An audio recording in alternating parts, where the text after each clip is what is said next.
Live from Western Queens. It's Schmuel Talk with Schmuel Buckman and momentarily Dave Sarah, who's been grinding it out. So we're lucky to have him. I was just eating corn. I hope to God there's none in my teeth. Forgive the video. I'm using a backup camera. In any event, happy, I gotta get this shit out of, hold on there, fella.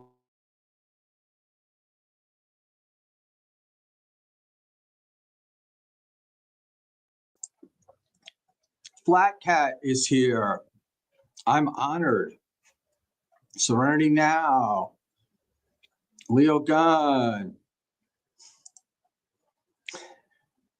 Dave is way more of the Dabbleverse than I am or ever will be. So I'm lucky to have him. And there we go. So what's going on, fellas? I've seen the MLC news, the Anthony Cumia news, and all that cool stuff.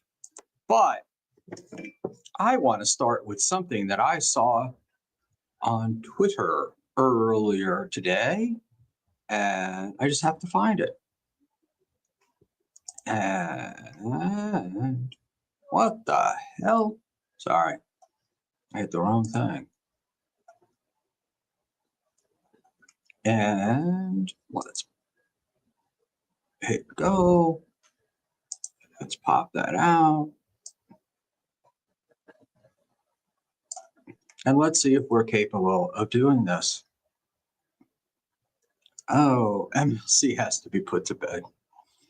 You know, I'm not an MLC fan or much of a watcher, but I do have a soft spot for old guys. So I'm going to go there.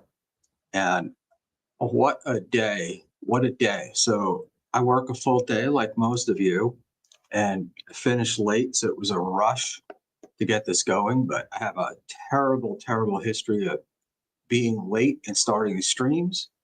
So I wanted to get it going. And I also, it's been a while, you know, for a couple of days, it's been wild. And Flat Cat, we know you've been a loyal supporter. When they say, "Where were you, Flat Cat?" It's going to be on MLC or at MLC. And Affy, hey Schmuel, you see Chad at that beer hall?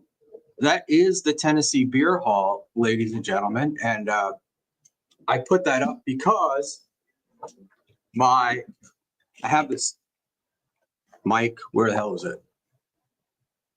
Mic windscreen that I bought from Amazon, and it's generic, and the friggin' thing pops off. It never stays on. That is the actual Tennessee Beer Hall. You guys complained that my regular background looked like My Little Brony, and I already have Rob Saul coming after me, and we have one animal lover in the universe, so we don't need me. Whoa, I have Felicia's roaming around my screen here. You ain't Borgo, the Saucer, Permaseal, and Gusto. Oh. You ain't Borgo. I think he's probably talking to Jessica, but I disagree. I think she holds a special place. Borgo and Gustav haven't been chatting lately. Oh, I'm sorry, haven't been super. Oh, shit. You know, so here's the story. As I learned to podcast. So I was listening to the podcast as opposed to watching it, my own stream. And I hate doing it. It gives me like, I don't know, what do you guys call it? Douche chills? Goosebumps? I hate hearing my own voice. And I haven't been listening, but I feel like the only way I'll get better is if I do listen. So I downloaded it, the show I did on Sunday, and I listened to it. And there was a lot of chat interaction, but I wasn't saying the names or what you were chatting. So if you were listening to the show, you had no fucking idea what I was talking about. So I need to get professional and read the chats when I post them. So I have I got to move it. I have a pop out of Felicia from last night that I was going to open with, and it's on my main screen and it's driving me nuts. So Leo God, Borgo, and Gustav haven't been super chatting anywhere near what they used to lately. I did not watch much of KB. You know, I'm more of a Dave Sarah fan, so I was watching for that. But I was more. Whoa. Anyway, sorry, boys. My co-host is sending me a message. There, and I'm on. Very professional. This is why I'm usually late. In any event, I noticed like Brennan, when I went on, I don't know what the numbers are. Like, I don't know what the legitimate numbers are on Rumble, but when I went in, there were 584. I haven't seen numbers like that on anybody else's Rumble channel. And it was red. I don't know if that means anything. But man, he was pulling in some money. He was definitely pulling in some money. And, and big money for Rumble, you know. But the deal is with Rumble, from my experience, not using it, but as a listener, I think I'm a big Pat Dixon ball washer, and I will occasionally listen to the lunatic that is Mersh and other people. I just don't like the Rumble website and even the app, and it just cluttered, and it stops and it starts, and I can't close it and or minimize it and then come back, and I just kind of forget about it when people are on. So it's like kind of that out of sight, out of mind thing. But we definitely need a YouTube alternative. So let's hope that's it. Dave is going to be on shortly, and we'll talk about Rumble and some streaming stuff and whatnot. Nas Redness, Skull. If only I drank. That would be fun. You know, one of the things, being a guy who used to drink and make those midnight phone calls, you know, you wake up in the morning, talk about blackouts. I never had like a blackout. I don't think I ever wound up someplace I didn't know where I was. But I would totally get up in the morning and look at my phone and realize how many phone calls I made. And I'd have been on the phone sometimes for like an hour with somebody and have no recollection of it. I cannot imagine what doing the stream drunk would be like, looking at it the next day. I would be so fearful of what it looked like. So congrats to John for doing that. I'm blown away, but I think it would be pretty embarrassing. All right. As we get started, there he is. Yo, what's up? Mr. Sarah. What's up? So I'm not 100% sure if you're coming through the right microphone or not, but I'm not 100% sure if you're coming through the right microphone. You know what? Usually my people will yell at me. Yeah, it might be. I can't tell. It's hard to tell. And tell me. I know, but we got to get it right. Just a nice long day of helping boomers out with tech issues in their stream. Yeah, so I was going to say, stream today. The people on here were saying, I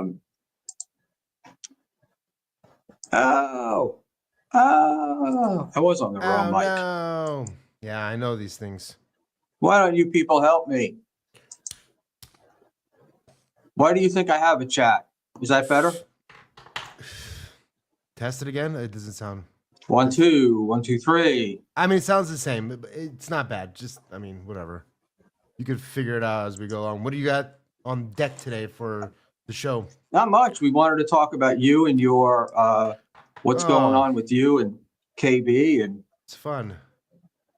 It's really fun what's going on. It's fun. It's fun. is it? I think it definitely takes him a few minutes. Definitely takes KB a little while to trust you, you know. So I'm trying not to push things on him, and I'm not trying to bombard him with things. But every when he first gave some inkling that he'd be coming back and doing live shows on Rumble. I said this on his show today, but I think like on Sunday he did the test run, and I think that since he had 600-700 people, 500-600 people, whatever, that he's like, all right, this could work. I'm not getting Gino Bisconti numbers, so let's try this out.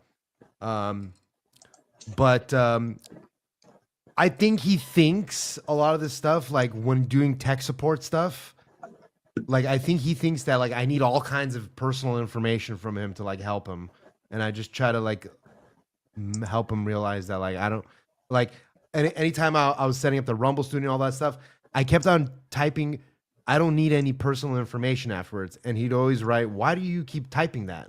I'm like, I'm just letting you know that like I don't really need like any of this personal stuff. Like I don't need any of your stream keys, I don't need any of your passwords, I don't need any of that stuff. So he goes, oh, okay.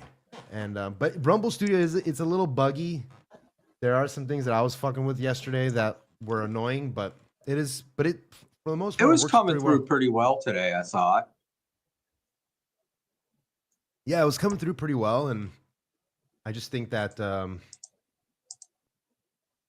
whatever, it's gonna, it's something good for everybody to kind of look at too, for not in this world you don't stay on YouTube very long, so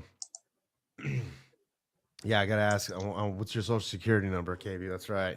Yeah, exactly. Exactly. But So, I I want to do just Dave. I got to do a quick. I'm testing. I want to test this microphone and make sure that.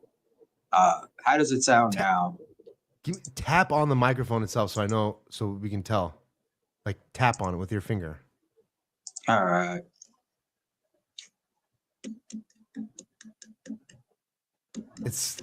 I think it's working. I think it's coming through there. All right, cranking it up. Okay, now definitely I think you're coming through there. Cranking it up. All right, you're good. Yeah, this is part of the Schmuel problem is I have to do it from different places. Right, that's right. You have different, so that it's like a setup every time. I keep trying to get it so I don't have to reset it every time, but it never seems to work. Yeah, it's because you keep logging into different things. Like you keep logging in from one browser, then another computer, and then you have different settings on each one. So it's gonna bring up different ones every time. It definitely does. So what? Yeah, I can picture how well that question would go over. Affy, what's your social security number, KB? What's your phone number, KB? None of those things. No. Did anything happen on MLC today? Nothing happened per se. He talked a little bit of shit about Fitzsimmons and Jay Moore. He watched a couple clips.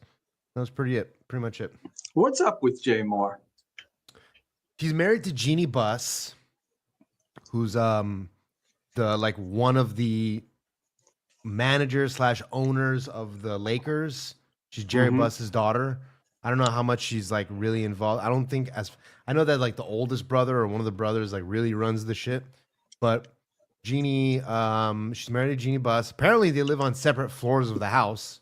Apparently he lives on the first floor, she lives on the third floor, and somebody lives on the second floor. I don't know. And they take an elevator to see each other. Don't ask. I don't know. Yeah, that's weird.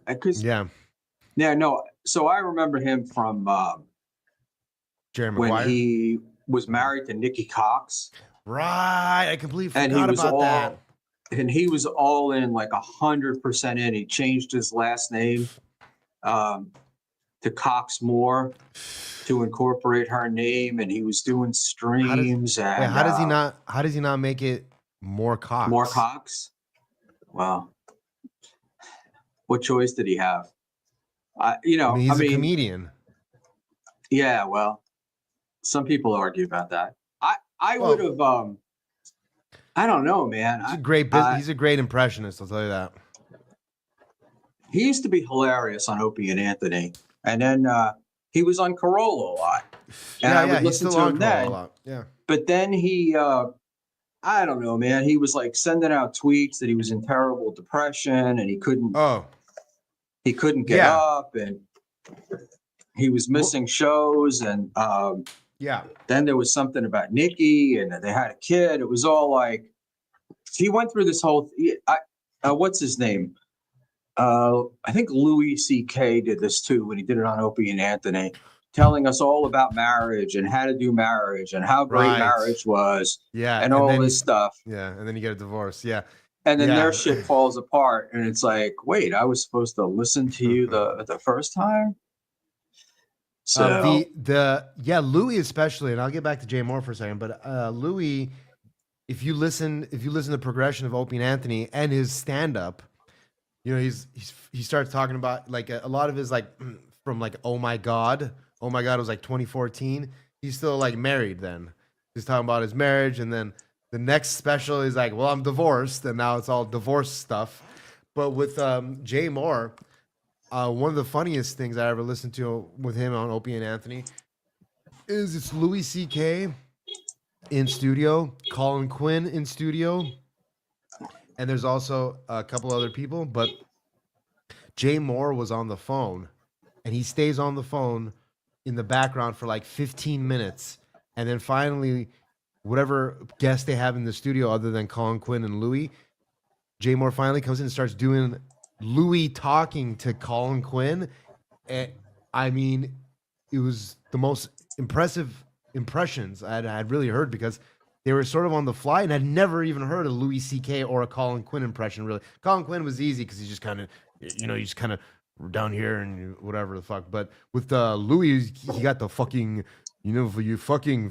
Like, he got that down pretty good, and it was quite impressive. Man, he was he was hilarious on O&A. Right, I'm over here now. He's a Jersey guy. Yeah, be here for a few. And OG Mumbly Nick, Jay Moore does a good Eddie Vedder impersonation. He does. I believe it. He does a lot. He was really a funny guy. I just like I get with these guys like, why do I care about like your wife and your situation with your wife? It's like, okay, mentioning it, but so what I was gonna say about Jay was that I think maybe like 5 years ago or something, he started going to AA and he got sober. He was like, he had a crazy drinking and pill problem for a long time. So he got sober. They basically, Jeannie Buss was like one of the people that like had an intervention with him for him. And how long ago did he divorce Nikki Cox? I want to say a long time ago. Let me see. Wow. I'll let you do Cox, it. You get old, and all the years everything seems like it was 5 years ago. Yeah. But 2018 they got divorced. Okay. And then he got sober like probably like 2019, 2020. Wow. It's crazy because they were really into it, but that was like kind of the last. I don't know. I saw that things that he was getting married to Jeannie Buss, but I didn't really pay much attention to it. They bought the Corolla for a long time. Yeah, he pretty much stopped doing comedy and stuff for a while. He just kind of got back into everything recently. Mm-hmm. I watched an episode of another comic, Ibarra. What's his first name? Justin Ibarra, I want to say his name is. He's sober now too, but they were talking about it on one of the podcasts. He's a funny comic. Jay and Jeannie, or maybe just Jeannie, I don't know if they bought it together, but they bought the Ice House Comedy Club in Pasadena, California, which is Oh, which is widely thought of or known as possibly the first and oldest comedy club ever. But I don't know. really? Isn't the Ice House where it was supposedly easy to get laughs?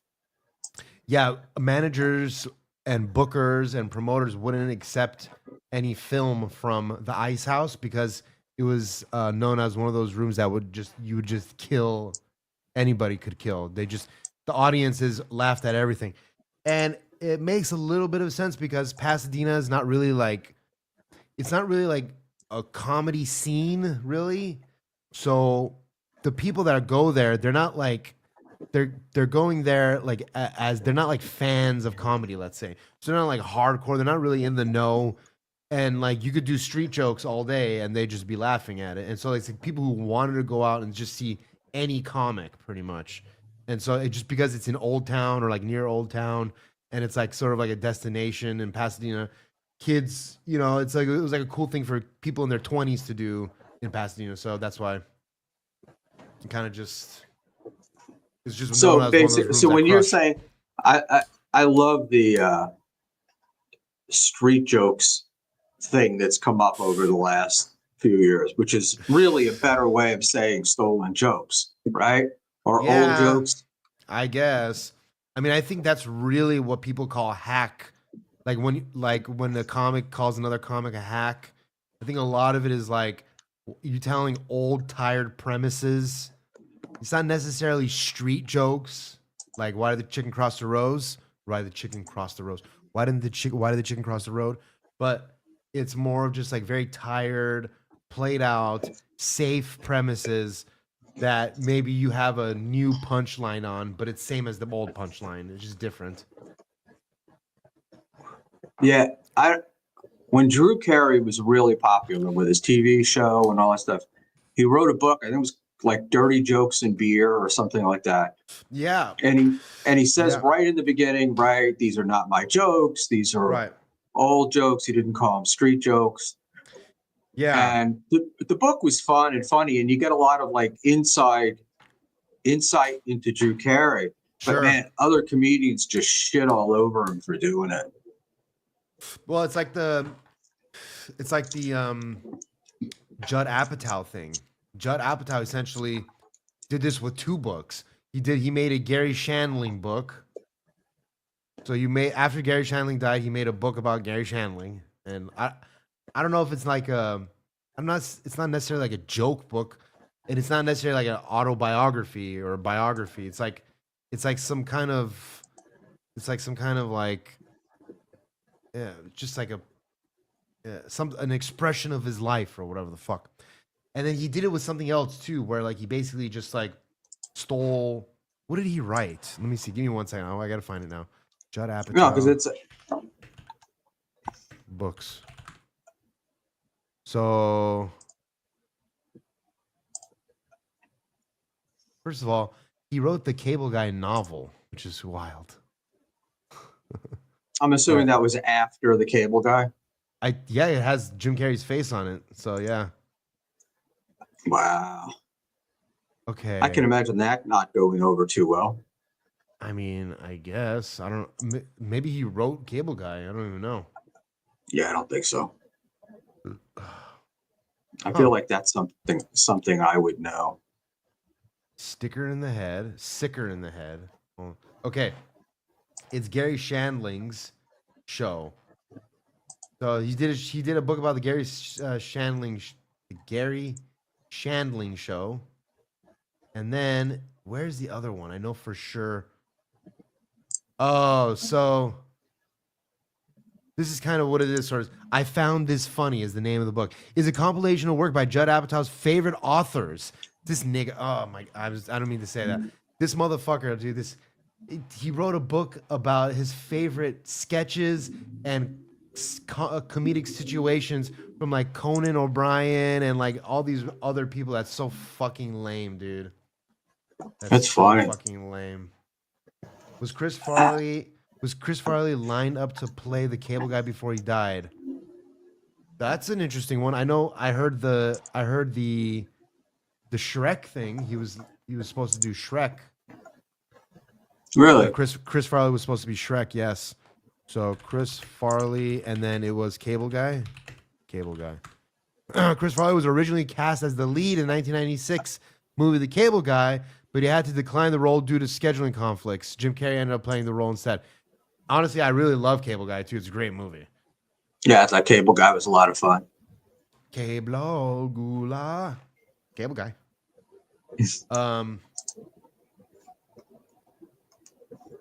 What else we got? We got a bunch. Silent We got a bunch of stuff. What? The silence is getting you? No. It's Guro wrote Silent R. Yeah, you're gonna get my channel taken down before I even get started. No, it's fine. Genta, you got to get out more. Speaking of getting out more and watching movies, I'm going to go tomorrow with Christian Blatt and Liam to go watch the movie Monkey. Monkey Paw or Monkey or whatever. The Monkey. Wow. The one about the little toy monkey that kills people. Oh, yeah. That's the Stephen King one? I believe so. I believe it's the Stephen King one. Wow. You're going to, what do you call it? I asked you the question last night because I can't ever let a fat joke pass. Did Liam have to buy 2 tickets or? Do you need 2 seats? Yeah. No, he just sits you bring the legs up and he just sits sideways and then he has to look like this though. He has to watch the movie like this. We went in Atlantic City, went to McCormick and Schmick's for dinner with the Bentleys, and I walked in and there was a woman in there and she was so big and she was only on one chair, and I swear to God it was like maybe a quarter of her ass was actually on the chair, and she had to like sit in such a way to like prop herself up as well. I was like, oh man, that's rough. That rough, is rough. I know. Yeah, man. It sucks being fat. Mint diggity. They sell popcorn by the drum. A fucking bass drum for Liam by the bass drum. And Jero, you're asking, this is really the wrong crowd for that question. Border, the Finnish. Has anyone seen Border, the Finnish flick? Come on. I don't know if I could finish it. Gee. I was gonna say something about something and I forgot. It's okay. We mentioned Liam, the movie. I don't remember now. It's okay. All right, so let's do this. Let's break it up with a little bit of a clip, and you watched it yesterday, Guro? Okay. Yeah, dude. No. Yesterday, no. I was talking to Guro in chat. I watched Fire Walk with Me yesterday on Rumble. No issues at all. I even had it up on YouTube in like a weird way to like fuck with the filters, so it didn't, nothing got struck or anything. But you couldn't play sound or anything. But I had just like but yeah, I watched the movie on Rumble. Had a little watch along. It's pretty cool, pretty fun. And what is that movie? Movies. Oh, it's the Twin Peaks movie. Yesterday was Twin Peaks Day. It's like one of the Twin Peaks movies with Kiefer Sutherland and old Kiefer. Yeah, David Lynch. I wasn't like much of a TV watcher, so yeah, a lot of this shit went by me. Yeah, I never saw Twin Peaks. Dancing Pop. It's a good show. It's not bad. Yeah. The second season drags on so much though, and I have to fast forward all the scenes with like the James Dean-y kind of character. It's so fucking emo. It's like Breaking Bad. I watch Breaking Bad. Every single time I watch it, I fast forward every scene where it's Walt and his wife talking. It all gets fast forwarded. It's funny, man. She has that. I don't know what it is about that actress, but she has that. Everything she's in, I find it's like, oh my God, I can't stand this woman. And there's a lot of men that I dislike a lot more, but also January Jones, the one from Mad Men. Oh yeah. I never watched I- Mad Men, but yeah. I'm like with her. After you watch Mad Men, it's like it's really hard to separate her from the miserable character that she was. So Yeah, I'm trying to think of another kind of character like that in television, sort of like Marcy from Married with Children. I yeah, hated but her and everything. I hated her and everything else because she was just Marcy. well, she's got other issues, right? So she was like an out lesbian, and Yeah, she's really proud of that and whatever. I saw her in a old slasher flick. yeah. Um, She was a and little she was like cutie patootie. the girlfriend of somebody, and he was Yeah. like trying to get in her pants. And I was like, buddy, you're barking up the wrong pussy there. But she was a little cutie patootie too back in the day. She wasn't ugly. Hey, are we talking are we talking about January Jones? Or are we talking about I'm assuming Skylar? Oh, I don't know who Skylar is. Yeah. Well, Skylar is I don't know the actress's name. That was the wife in Breaking Bad. There you go. That makes a lot of sense. I didn't even know that.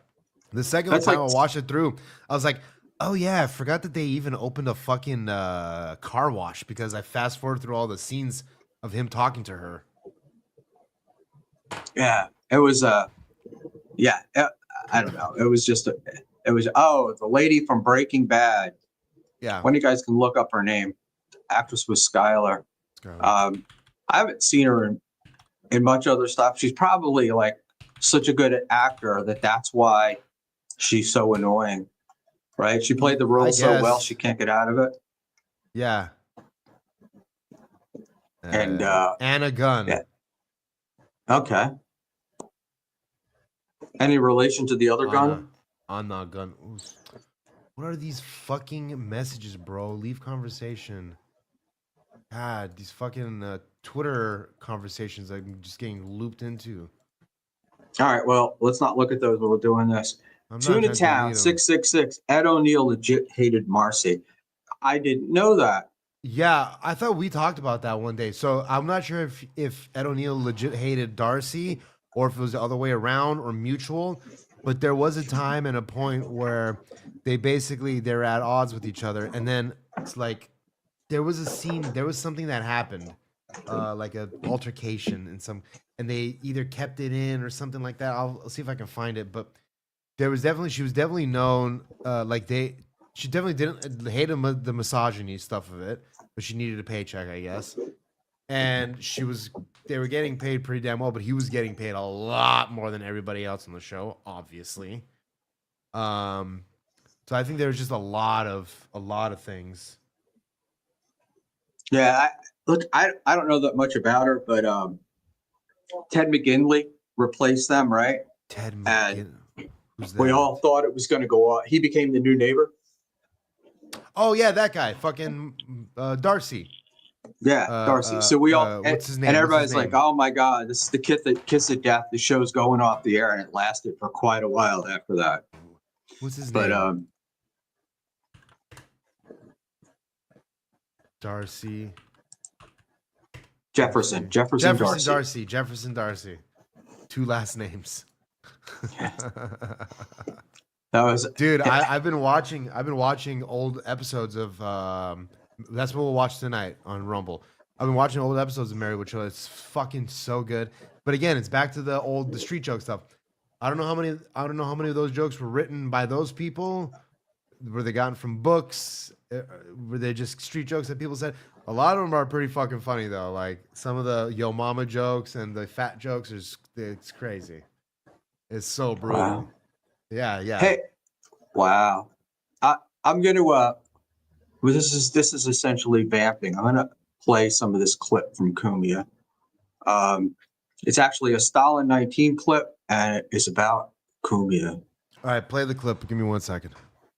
I'm listening. News that I can give out right now on the WABC front. I spoke today with the the general manager, and it was great.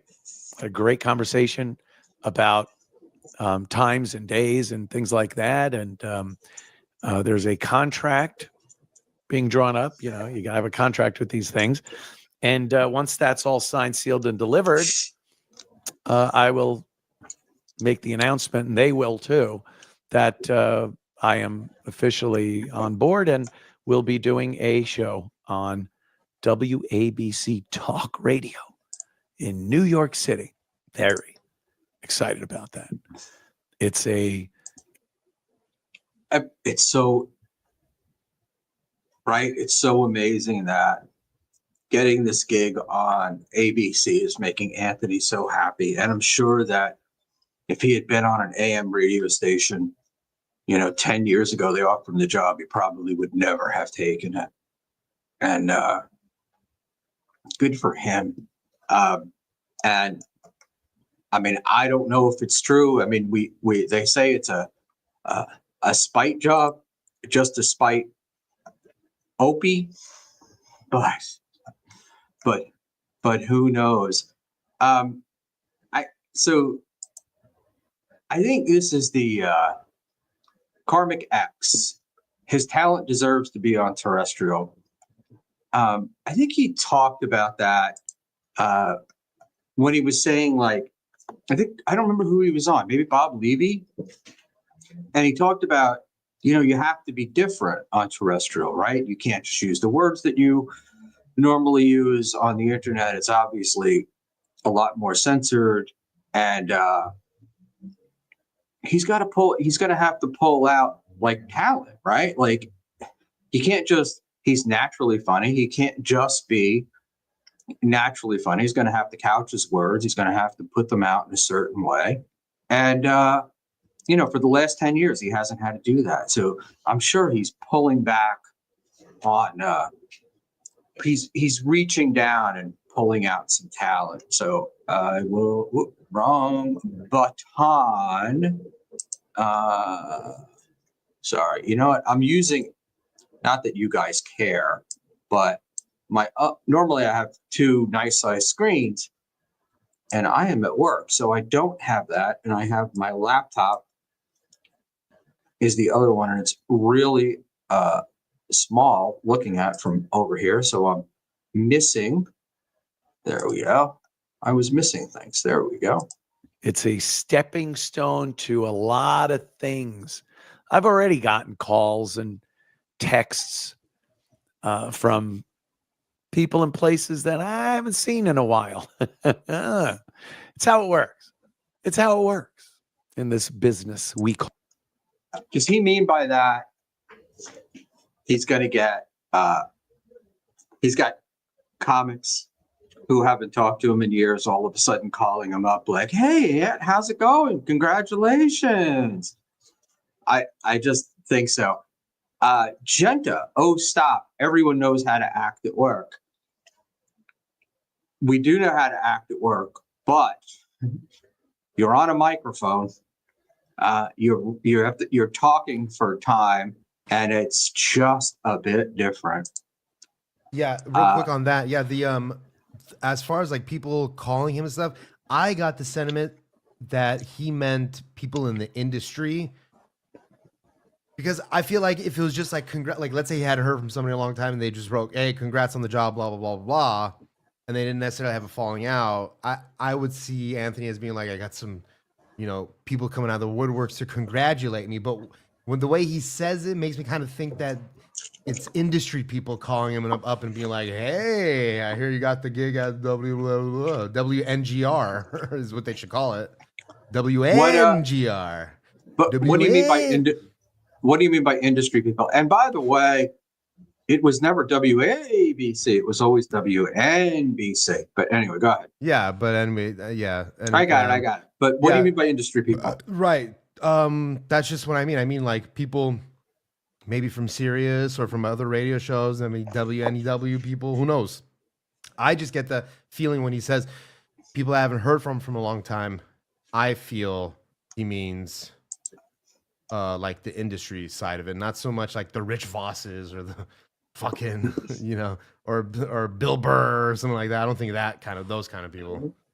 Emmy 143, Scorch called. Scorch called. He called on a very raspy, modulated phone that's fucking crackling everywhere every 5 seconds. Got a nice hum in the background too. That's a pull. Scorch. Yeah, we're Scorch here. We're on YouTube now. We're on YouTube, so we're gonna try and make this work. I know there's some audio technical difficulties. And it never does. It never does. Jerome, Bobby Kelly called. Yeah, Bobby Kelly called and said, "Can I get a job? Because Sirius is closing down pretty soon." Oh my eyes. Yeah. So did you? Go ahead. No, nothing. Somebody was saying, and I thought it was pretty interesting. So Howard's been getting paid all this money from Sirius for all these years. Money laundering, sure. Not money laundering, but he's been getting paid. And the guy said he assumed that a whole bunch of that pay was in stock. So he might be one of the larger shareholders, and that may be why they weren't really bringing other people on. Yeah, like no podcasting people, stuff like that. They restructured his deal too at some point, and then once his deal ran out the first time, they did something different the second time. I don't know. It's sort of like continue what you're gonna say, and I'll tell you what I was. No, go ahead. I'm there. Because it's something similar, I believe, that they did with Howard. They also did with Rogan. Now, I don't know the details of Howard's thing, but with Rogan, the way Spotify did it was the first go around, their first contract was 2 years, $100 million, and then $100 million in stock option. However, he was able to keep all or most of the ad read revenue. So for those 2 years, he was probably making, probably $40,000 in ad read. No joke. It's got to be something close to that. And then, the next deal 2 years later was a $250 million cash deal for two years. You go back on YouTube. Any YouTube revenue is split between YouTube and Spotify. And then what's that crunkling over there? What are you chopping up rails down there, buddy? I'm opening a cigar. Oh, okay. Sorry. And then you get 250 million cash, and then they keep all the ad read money, and then they split the ad revenue on YouTube with YouTube. So Howard, he could have a stock deal, and his stock, his shit's probably really low now, but I have definitely heard that criticism that they couldn't hire any talent or whatever. That's why they had to get Bobby Kelly basically for $40,000 a year probably. Do you think that they couldn't get talent because they didn't want to pay for it, or because Howard didn't want them? Part of it is probably with Howard. Part of it is I just think that Sirius is so out of the loop with all this shit, because for years and years, Jim Norton has been trying to just get simple videos into the fucking studio to go put it onto the YouTube channel. And they never owned their YouTube, Jim and Sam YouTube channel. It has to go through Sirius. And people and lawyers have to get involved with everything over there. So I think finally over the last couple years, because I saw Bonfire finally doing it, finally they're able to get cameras in there. And then apparently, you're supposed to, even if you pay for your cameras yourself, you still don't own the material. It's crazy. So, but I heard that Chip Chipperson, they tried to take Chip Chipperson away from Jim Norton. I don't know if that's true, but they tried to say no, he's in the next contract they wanted him to sign. They wanted all of his characters too. But that was part of the reason why why they couldn't just do an audio podcast. I think you told me that, right? No, somebody told me that. Okay. No, I didn't tell you that. I didn't know that. Yeah, that Chip had to be a video podcast, and because you can't upload audio only content. Wow. So, just quickly, KB, I miss Chippa. We all miss Chippa. I hear he's making a comeback. Norton got tired of it. No, well, I did. He had been vocal that Nikki didn't like the character that much. I don't know if that would stop him necessarily from doing it, but because he would always talk about how like Chip is like an amalgamation of like his sexual proclivities. So it's like it's like a constant reminder to her that like he's just like this, that like he's doing that because he's with a dude. Wow. So the only thing I not the only thing, but the thing I've heard about Sirius and the YouTube stuff and all that is Howard was the guy that was really stopping people from doing that. And but I got to say, Howard has the he's got an amazing publicity team because he is essentially irrelevant in the world, but he is in the New York Post at least once a week.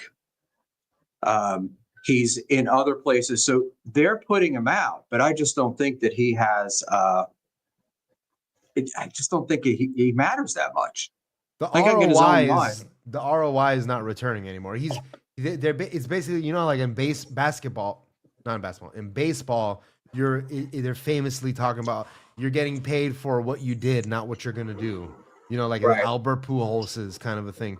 So you basically got the Albert Pujols 10-year deal that'll just like kind of, we'll see him off into the sunset, and hopefully he walks away sooner rather than later, because the product he's putting out there is complete and utter garbage. Look, man, I come from the conspiracy world. Something about Howard's rise is sketchy in some senses, in some ways to me.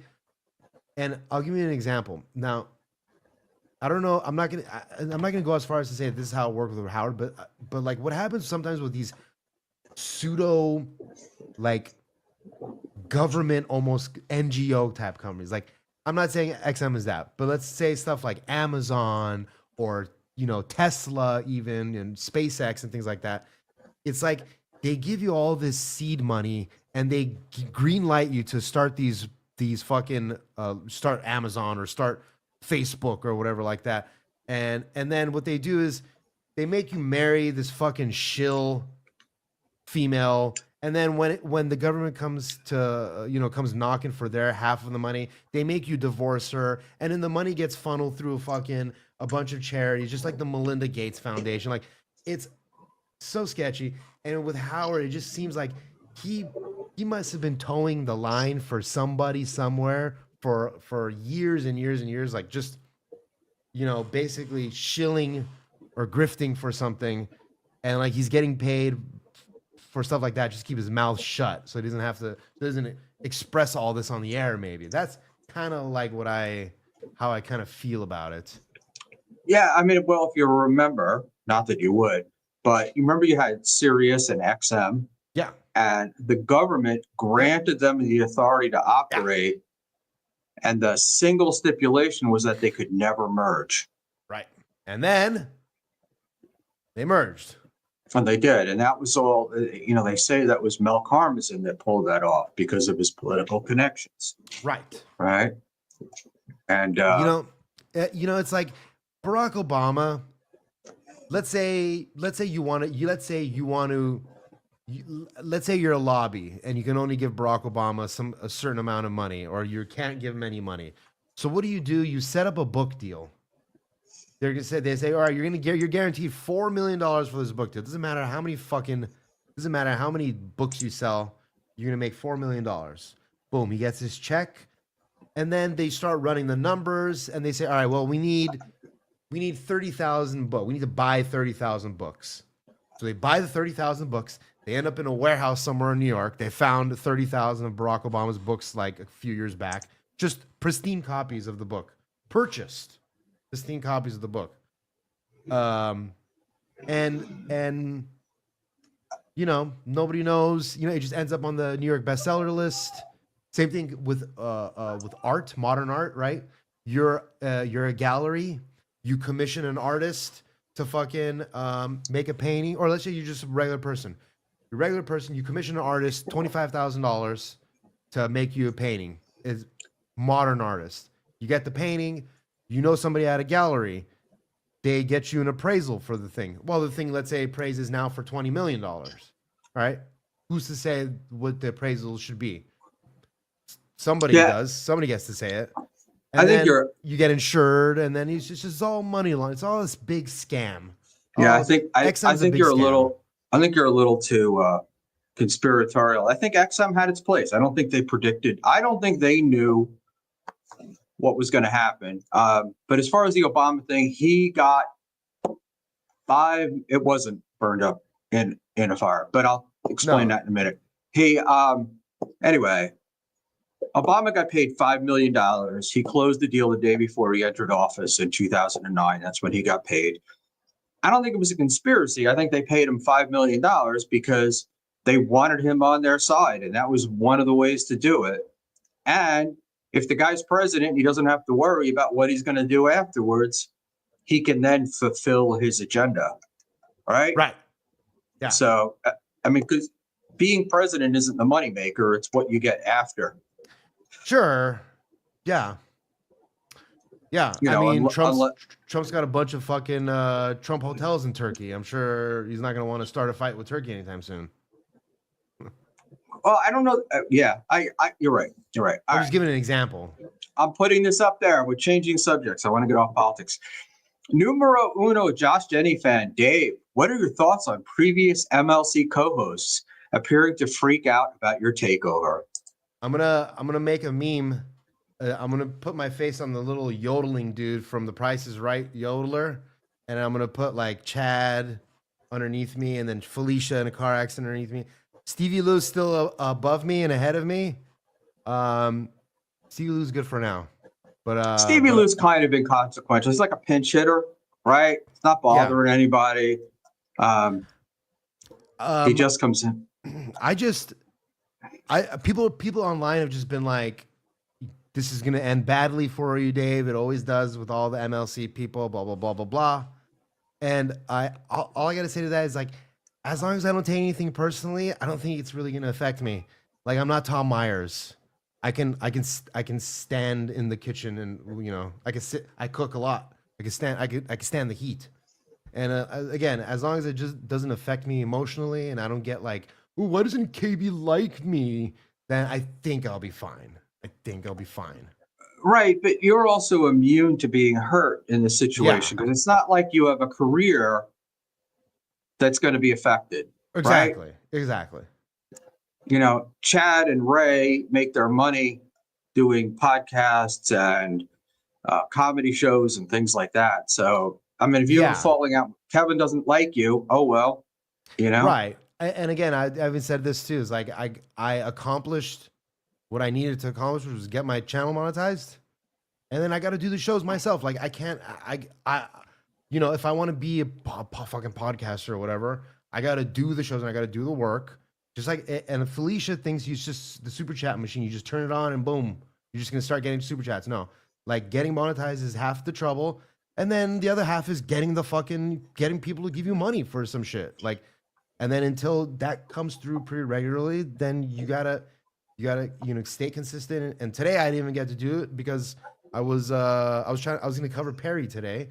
I didn't even get to jump on because, you know, Daddy Brennan needed some help with the StreamYards, the stream stuff. So yeah, look, I mean, I've been around for a long time. I've been in this space for a long time. I've been in the chat rooms. I was a caller on Burning Bridges. You know, I'm been around.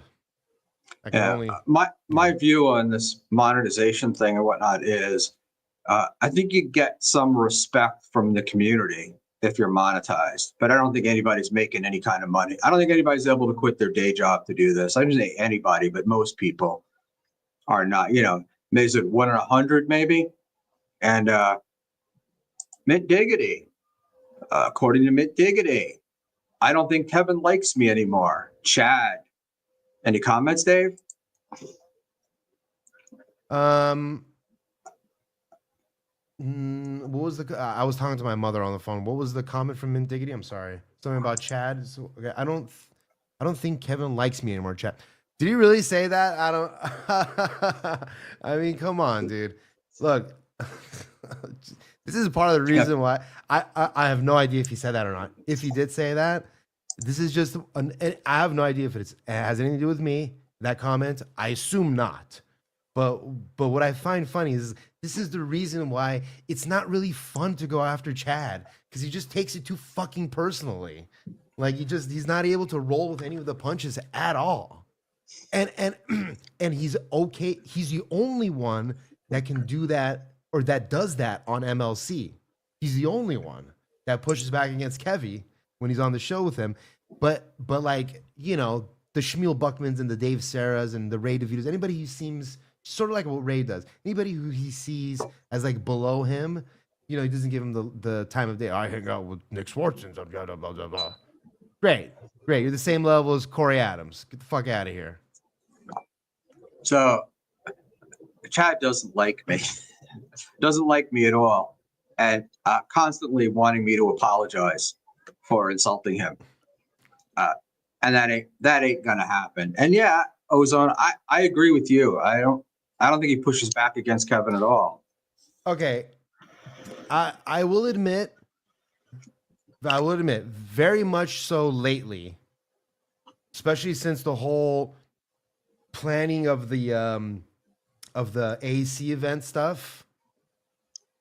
I'd say since then, you know, it's been less, but it needs to happen more. You're right, Ozone. But I mean, I definitely, you know, remember watching Chad and him being like pushing back in the sense like, let's just give a fictitious name. Like, let's say Greg Fitzsimmons they're talking about. And then Chad would go, well, I like Greg Fitzsimmons. And then, you know, that would cause KB to spiral out of control. And it's just that little thing. It's not pushing back in the sense that you're saying pushing back. And I'm saying this in the same way that's like when we're talking about the fucking bike and Kevin's talking about the bike lift. And I'm thinking to myself, bike lift, I've never used anything other than flipping my bike upside down onto its handlebars and its fucking seat to change the tire. And that was like foreign to KB. He's like, flip the bike? Are you fucking retarded?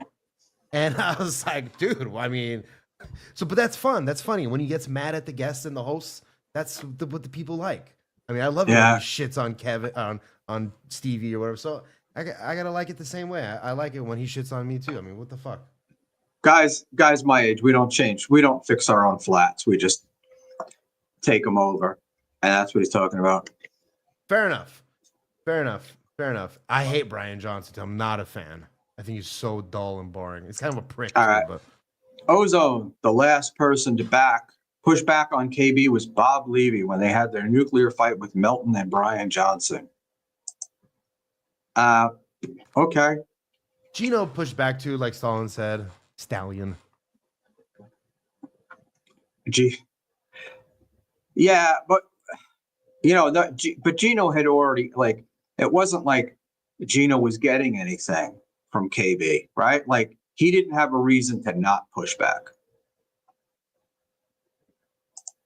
So Yeah, I guess I don't know.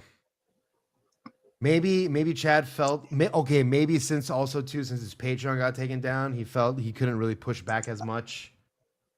Possibly, but I don't know. I don't think he's ever pushed back. You know what? I could be wrong.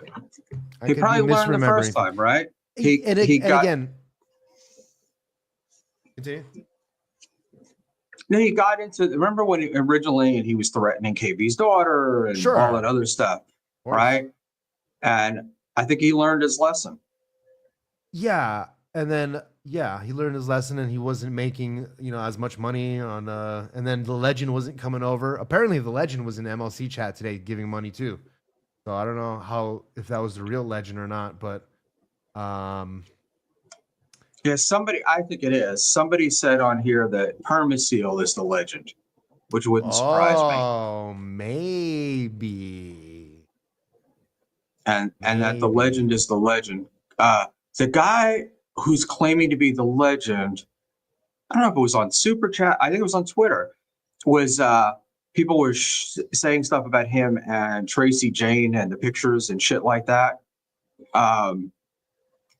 He was like defending himself.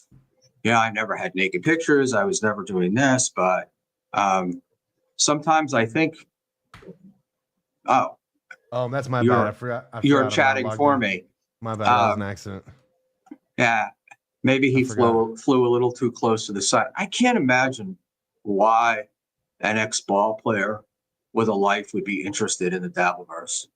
But Well, I mean, it's just all different walks of life. I mean, KB's been a thing in the comedy community for a long time. I mean, he's been known. He's out there. Leo Gunn, I used to love Ray and hate Dave. Aw, Now I thank love you. Dave and hate Ray. Funny how Thank life works you. sometimes. When is the turn coming? When is the The turn? turn. The turn. He'll go back and get it. All right. Yeah. Diggity, I'll defend the legend. He got caught up in this crap. He's been laying low, but yeah, he's been back.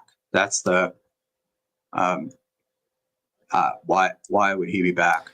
Yeah, the super chat stuff can definitely it can especially if you got money to spend, it can really get that endorphin rush going because it's almost like a gamble because you never know if the person on the other end is gonna think it's funny or if it's stupid or you never really know how they're gonna react.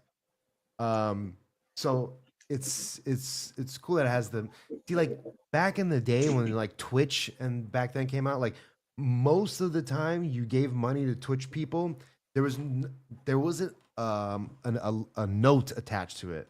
Then they came out with text to speech, and then they came out with other ways that you can like show a message and stuff like that. But like it was just really just sending the money. Now you have the messages. It's like a whole elaborate thing. It's part of the conversation, and then you can kind of even like gain followers yourself by doing some super chats. Look at Nice Podcast Stupid. He's a great super chatter. I'm sure he gets some runoff from people just from the super chats. Hey, look, I think that's where I think I know him from there. Right? I would never have heard of him if it hadn't been for the two super chats. I don't know how much longer you're gonna go, but I'm gonna be sort of in and out for the next few minutes. Okay. Yeah, Will, I'm sending you a link. Send him the link, and I can hear you in my headset. I'll come in and comment if you have anything in the background. Come back and talk to me. But Will, I sent you a link if you want to join us. You've been back in the universe lately. I don't know much about Twitch, but it blows me away when I hear that Steel Toe is making 20 grand a year on Twitch. That blows me away. So this is a really, really tiny clip from one of my favorite Twitter people, and that's because it's a little bit of a parody account. If I can find it. Oh, tell me I have to look for it again. Shit. Sorry, guys. This is what happens when you have a boomer attempting to do technology. But yeah, so I was watching Felicia last night. A couple of people have become very funny with their DMs when Felicia goes live. But I was watching her last night and oh my God. It's tough, man. It's tough. I do not know how people do it, but I'm going to play this one first. Hopefully it'll all work out. And we'll see. It's very short. It's from, oh, here's news. TV's Will Heron. I appreciate you, brother. I'm heading to the bar though. They have those kind of bars in that part of the country. Nick said Aaron never made 20K a month. I asked him today about it. So the numbers that the 20K a month doesn't come from Aaron. Aaron never said that. That was Moody had calculated it out. So it wasn't like Aaron was bragging. It was Moody who pulled it. So that is the thing. So Will, have a good night. Don't drink and drive. Right, all that other good stuff. We don't need a.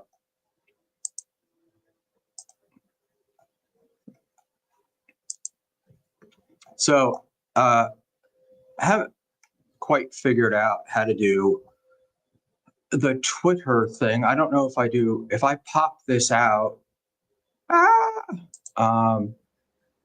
Hold on. Pop out.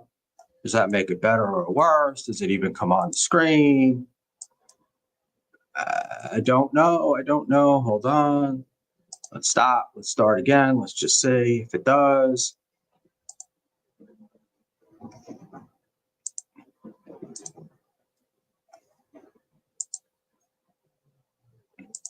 Nah, this clip is not worth that trouble. So let's all right, Stephen Bravo is helping me out. So we're gonna go full screen. Ooh. Oh man. That was so easy. Not only am I bad at it, I'm really bad at it. I laugh because I've always been a reader, and I couldn't stand video because I could always read faster than somebody could talk. And I have to admit, I've definitely become totally into videos, particularly the DIY shit, because I've learned to do things that I knew that I could do. All right. So this is going to be a quick clip. I think it's like 30 seconds. And let's go all the way back to the beginning. This, if you think my show's awful, okay, this is a professional comedian.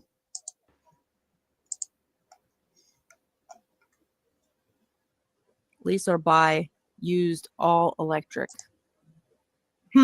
So that would be like, I can't get an electric though. I don't have anywhere to plug it in. Unless I just plug it in at a charging station and always do it that way.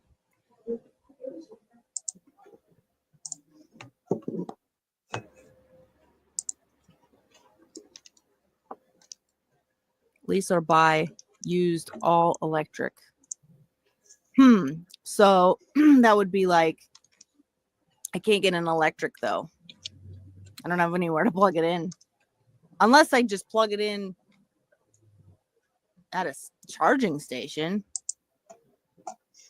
and always do it that way.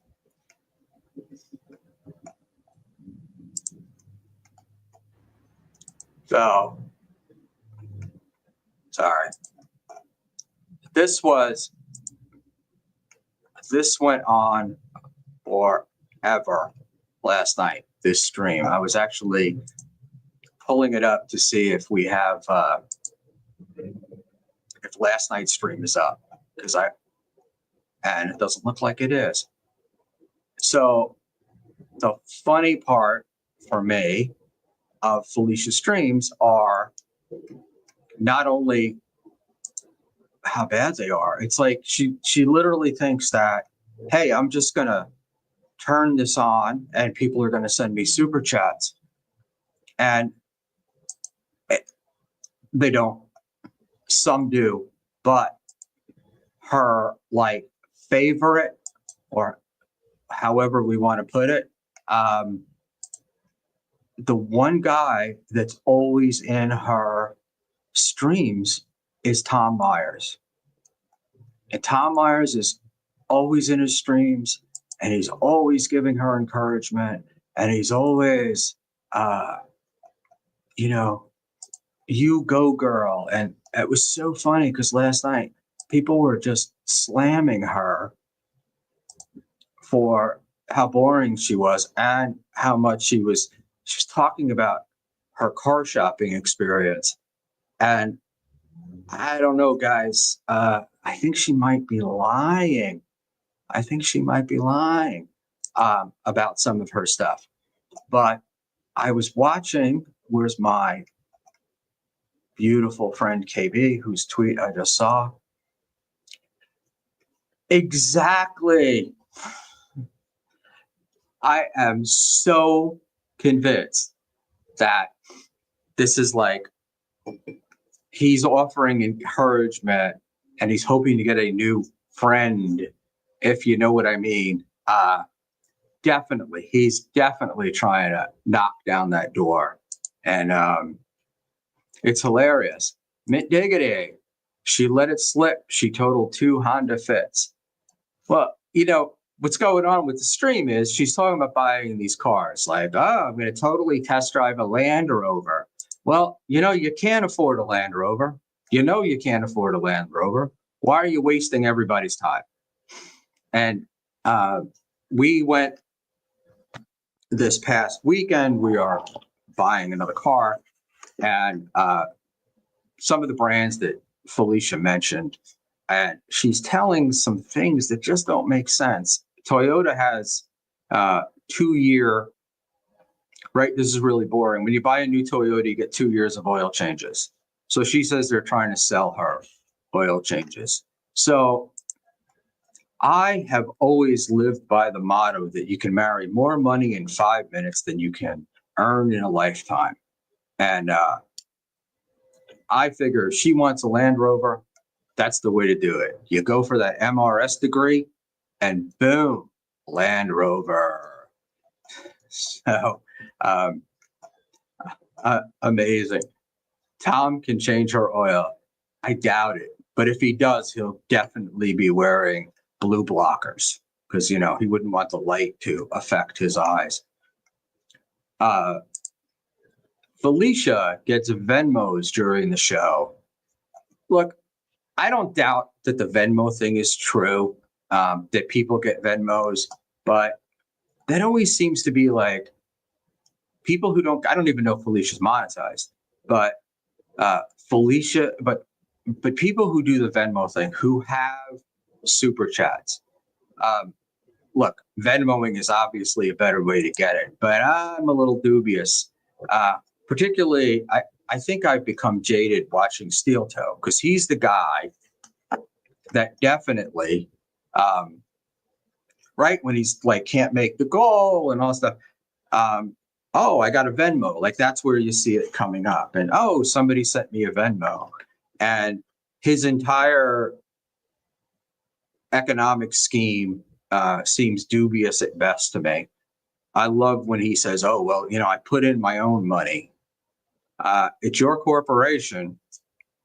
You're going to do it. So we have been on for an hour and I want to get in with stuff, but I do enjoy this interaction with the chat. This is something I think that gets lost with super chats because then you read people who have a need to be involved in your show, not people who want to be.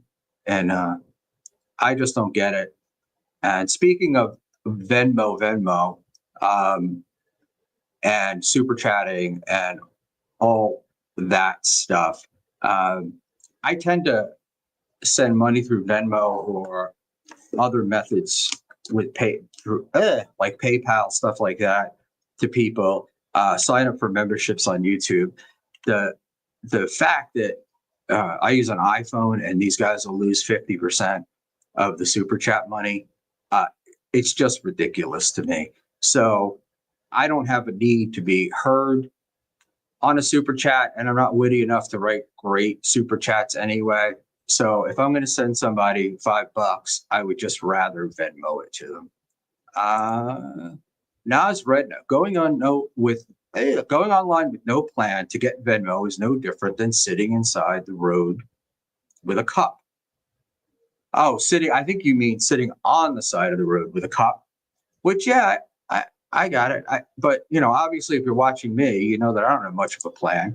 I am really learning how to do this stuff. And Stephen Bravo, that is why I mostly send membership gifts. I am blocked on Chad Zumach's YouTube from sending chats and or super chats. And today I received a gifted membership to Sit Down Zumach, which I thought was hilarious. Mid Diggity, the best super chat I seen in a while was actually a Rumble rant. It was on KB's first days on Rumble. Tom Myers in this chat is like Pee Wee Herman at a biker bar. That's great. That is really funny. Hold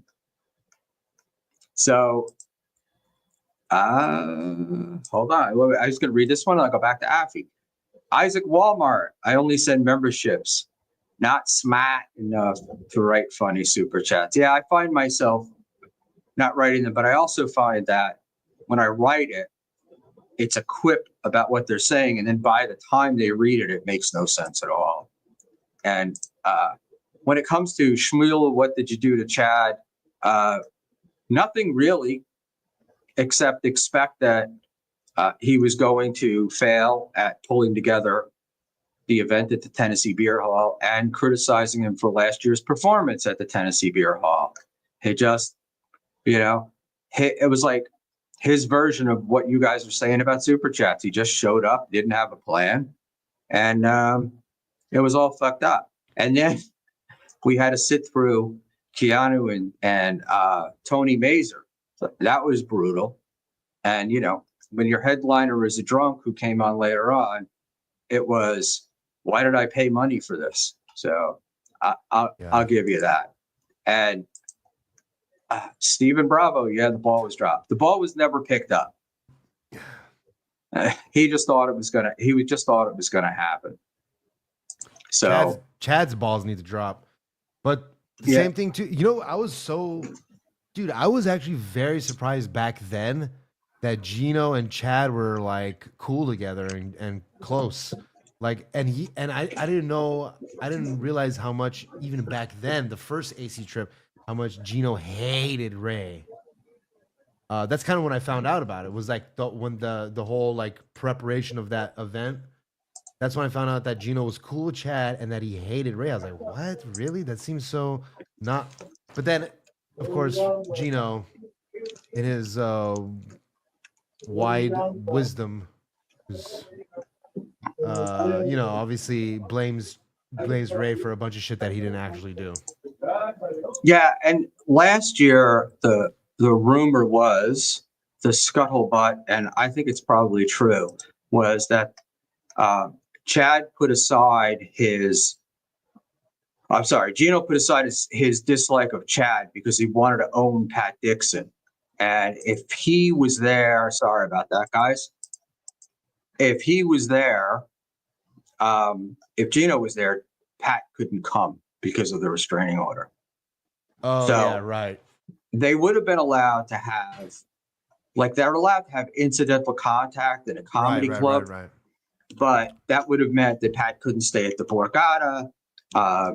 And, I don't know what Pat's story was, but from what I understand, he was also like, well, I might not be able to hang out in the hotel with people. And it would just be a waste for him to be. Well, we were all hanging out in the bar. And I guess if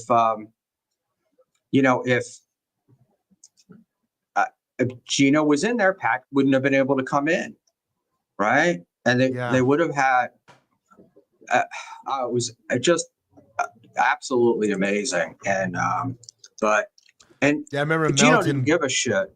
Melton getting pissy with Gino. Like, Gino's like, I'm coming to Hackamania. Melton was like, you're not coming. And then that was the feud. And then Gino was and then Melton was like, yeah, it was funny because Gino so owned himself in that, because what happened was he kept saying he was coming to Hackamania, but there's like a level of honesty in Gino that he can't help. And he kept saying how the tickets were too expensive.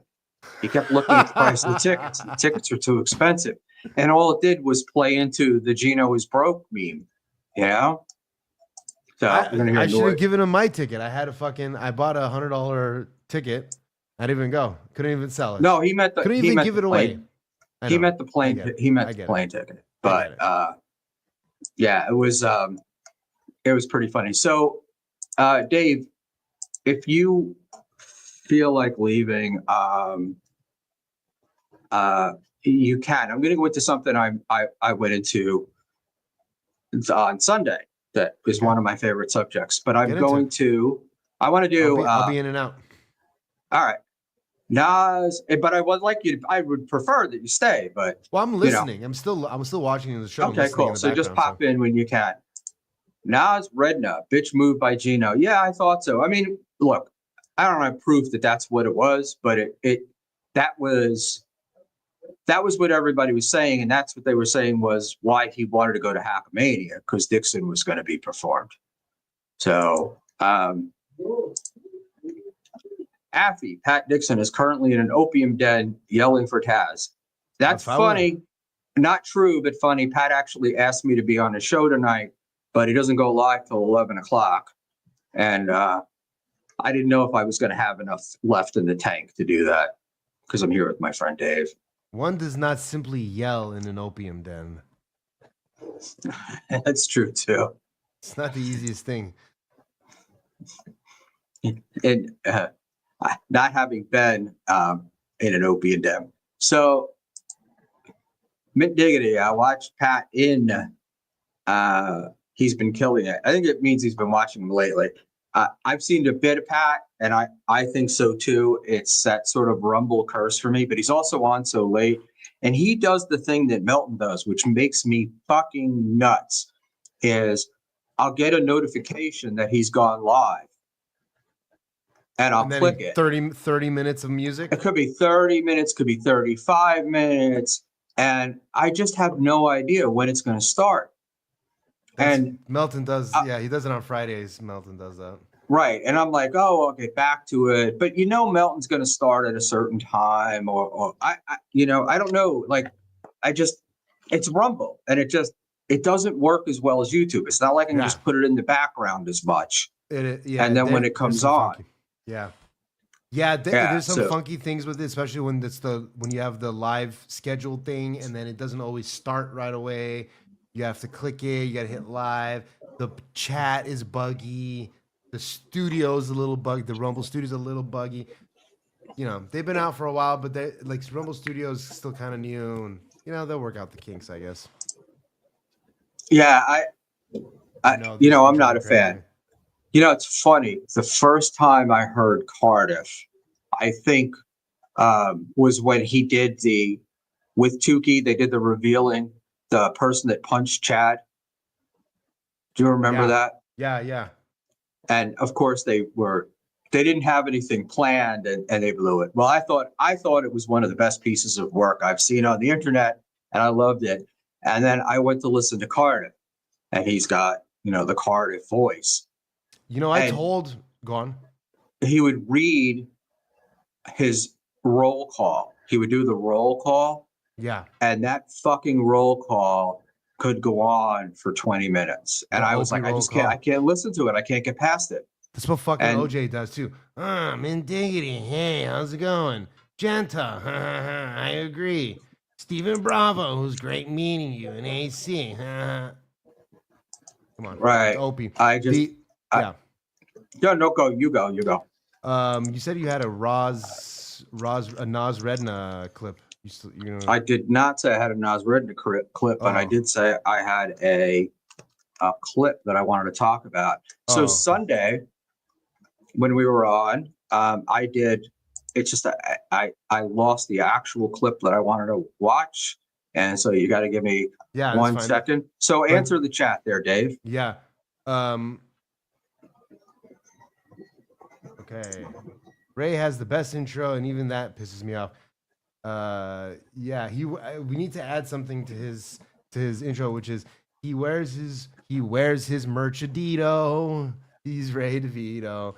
By the way, I'm trying to find. I gotta find the fucking episode of MLC where he goes over Chad's criminal, where he streams Chad's Zoom court.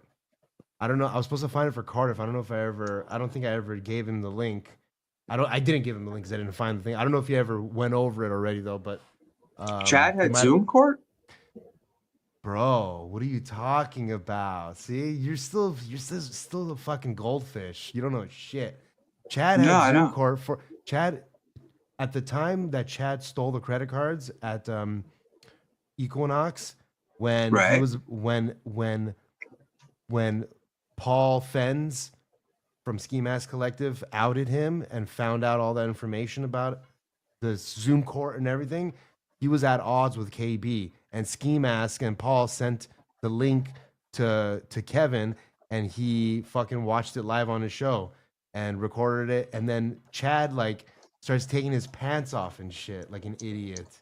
Like he doesn't realize he's still in the call.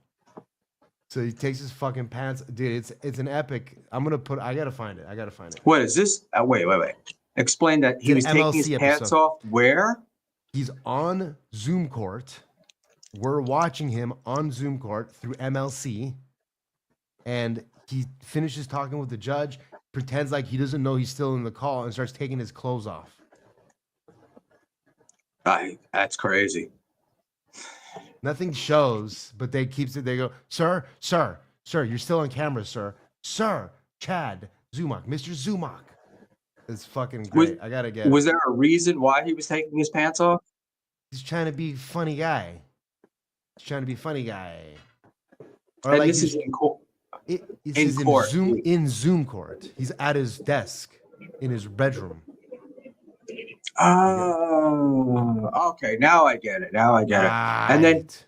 I'm such an idiot. When Yes. did I did find the clip. When did is that for the credit card stealing, or was that something That's else? for the credit card stealing, I believe. So what was his yes. what was his eventual sentence? Oh, 3 years probation? And what did they convict him of? I think he had like 11 counts of credit card fraud.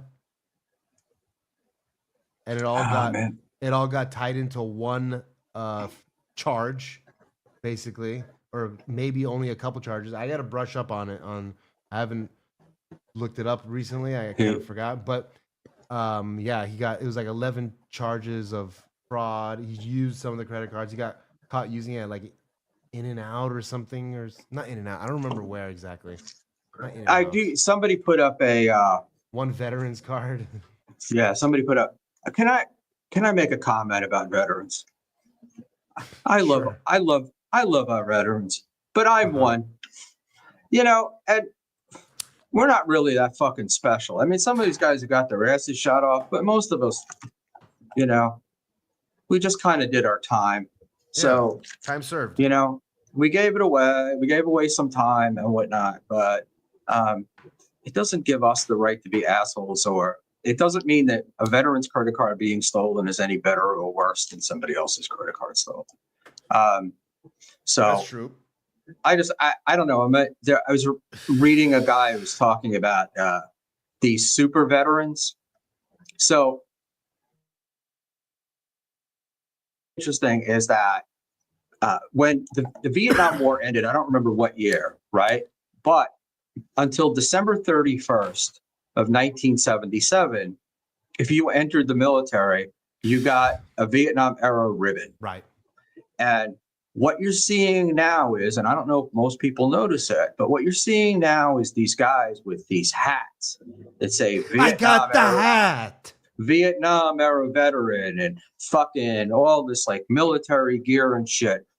They were in after the war ended. It's not like a legit thing. They weren't in Vietnam. And it's just like, who are you trying to fucking kid? Anyway, enough of that. So on Sunday, I talked about Todd White, who's a fake faith healing pastor. And Okay, good. Yeah, let's I'm listening. Let's go. Fake religion is one of my favorite things, particularly the false Christianity people that tell things and how gullible people are. So I'm gonna play a stream, and hopefully it doesn't get me in trouble at some point, but I don't really give a shit. Hold please. So there is a guy who's like 100. I don't know. He's a really old guy now. His name is Sid Roth. Sid Roth has been running a TV show for the last 30 or 40 years called It's Supernatural with Sid Roth. And he brings in all these crazy people, what I call crazy, but he really sells this shit. And this guy's made a boatload of money on it. He's also a part of a cabal of all these faith healers, prophecy preachers and stuff. But I just wanted to run this stream because I thought it was typical. And I wanted to do more of these people, but I don't really know how to do them. So we're going to, where's my button? We're going to do our best. But this is just a short clip of a guy named, it's from a show. This is from a show of a show. So the guy that's clipped it is Steve Kozar. He has a website called The Messed Up Church. We'll talk about Steve Kozar one of these days, but not today. So let's watch it. Hello, Sid Roth here. Welcome to my world, where it's naturally supernatural. My guests are moving in such extraordinary miracles. One guest had 200 gallons of oil supernaturally come out of his personal Bible. 200 gallons of oil. I don't know about you, but I'd Check like this to. out. Any of you would like to? Okay, I had an idea. Any of you would like to?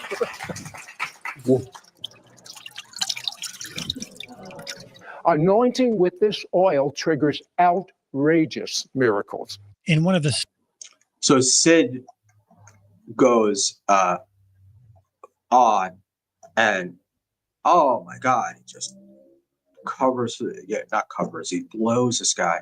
Oh, it's amazing. And he asks detailed questions to try to make it more believable, right? And so where is it? I have the best part. Gotta find it. And we'll do that. I think they're Lutheran, actually. There you go. But check this out. This was I think this is we don't get enough of this stuff often enough with these guys. A North Georgia ministry has shut down. This after our media partners at the Times Free Press called into question the legitimacy of the oil the group has been using to reportedly heal people. Channel 3's Michelle Herron spoke to one of the ministry's leaders about the decision to shut down. Wyatt Massey's stories on a North Georgia ministry's oil-producing Bible has caught the attention of many. His name is Flowing Oil, caught this Chattanooga Times Free Press faith reporter's eye because of the number of people flocking to its services in Dalton. They got hundreds of people every week to come to their services, and it was much more focused on sort of worship and then this idea that the Bible was producing oil. The ministry's website includes testimonies from several people who say the oil from the Bible healed them.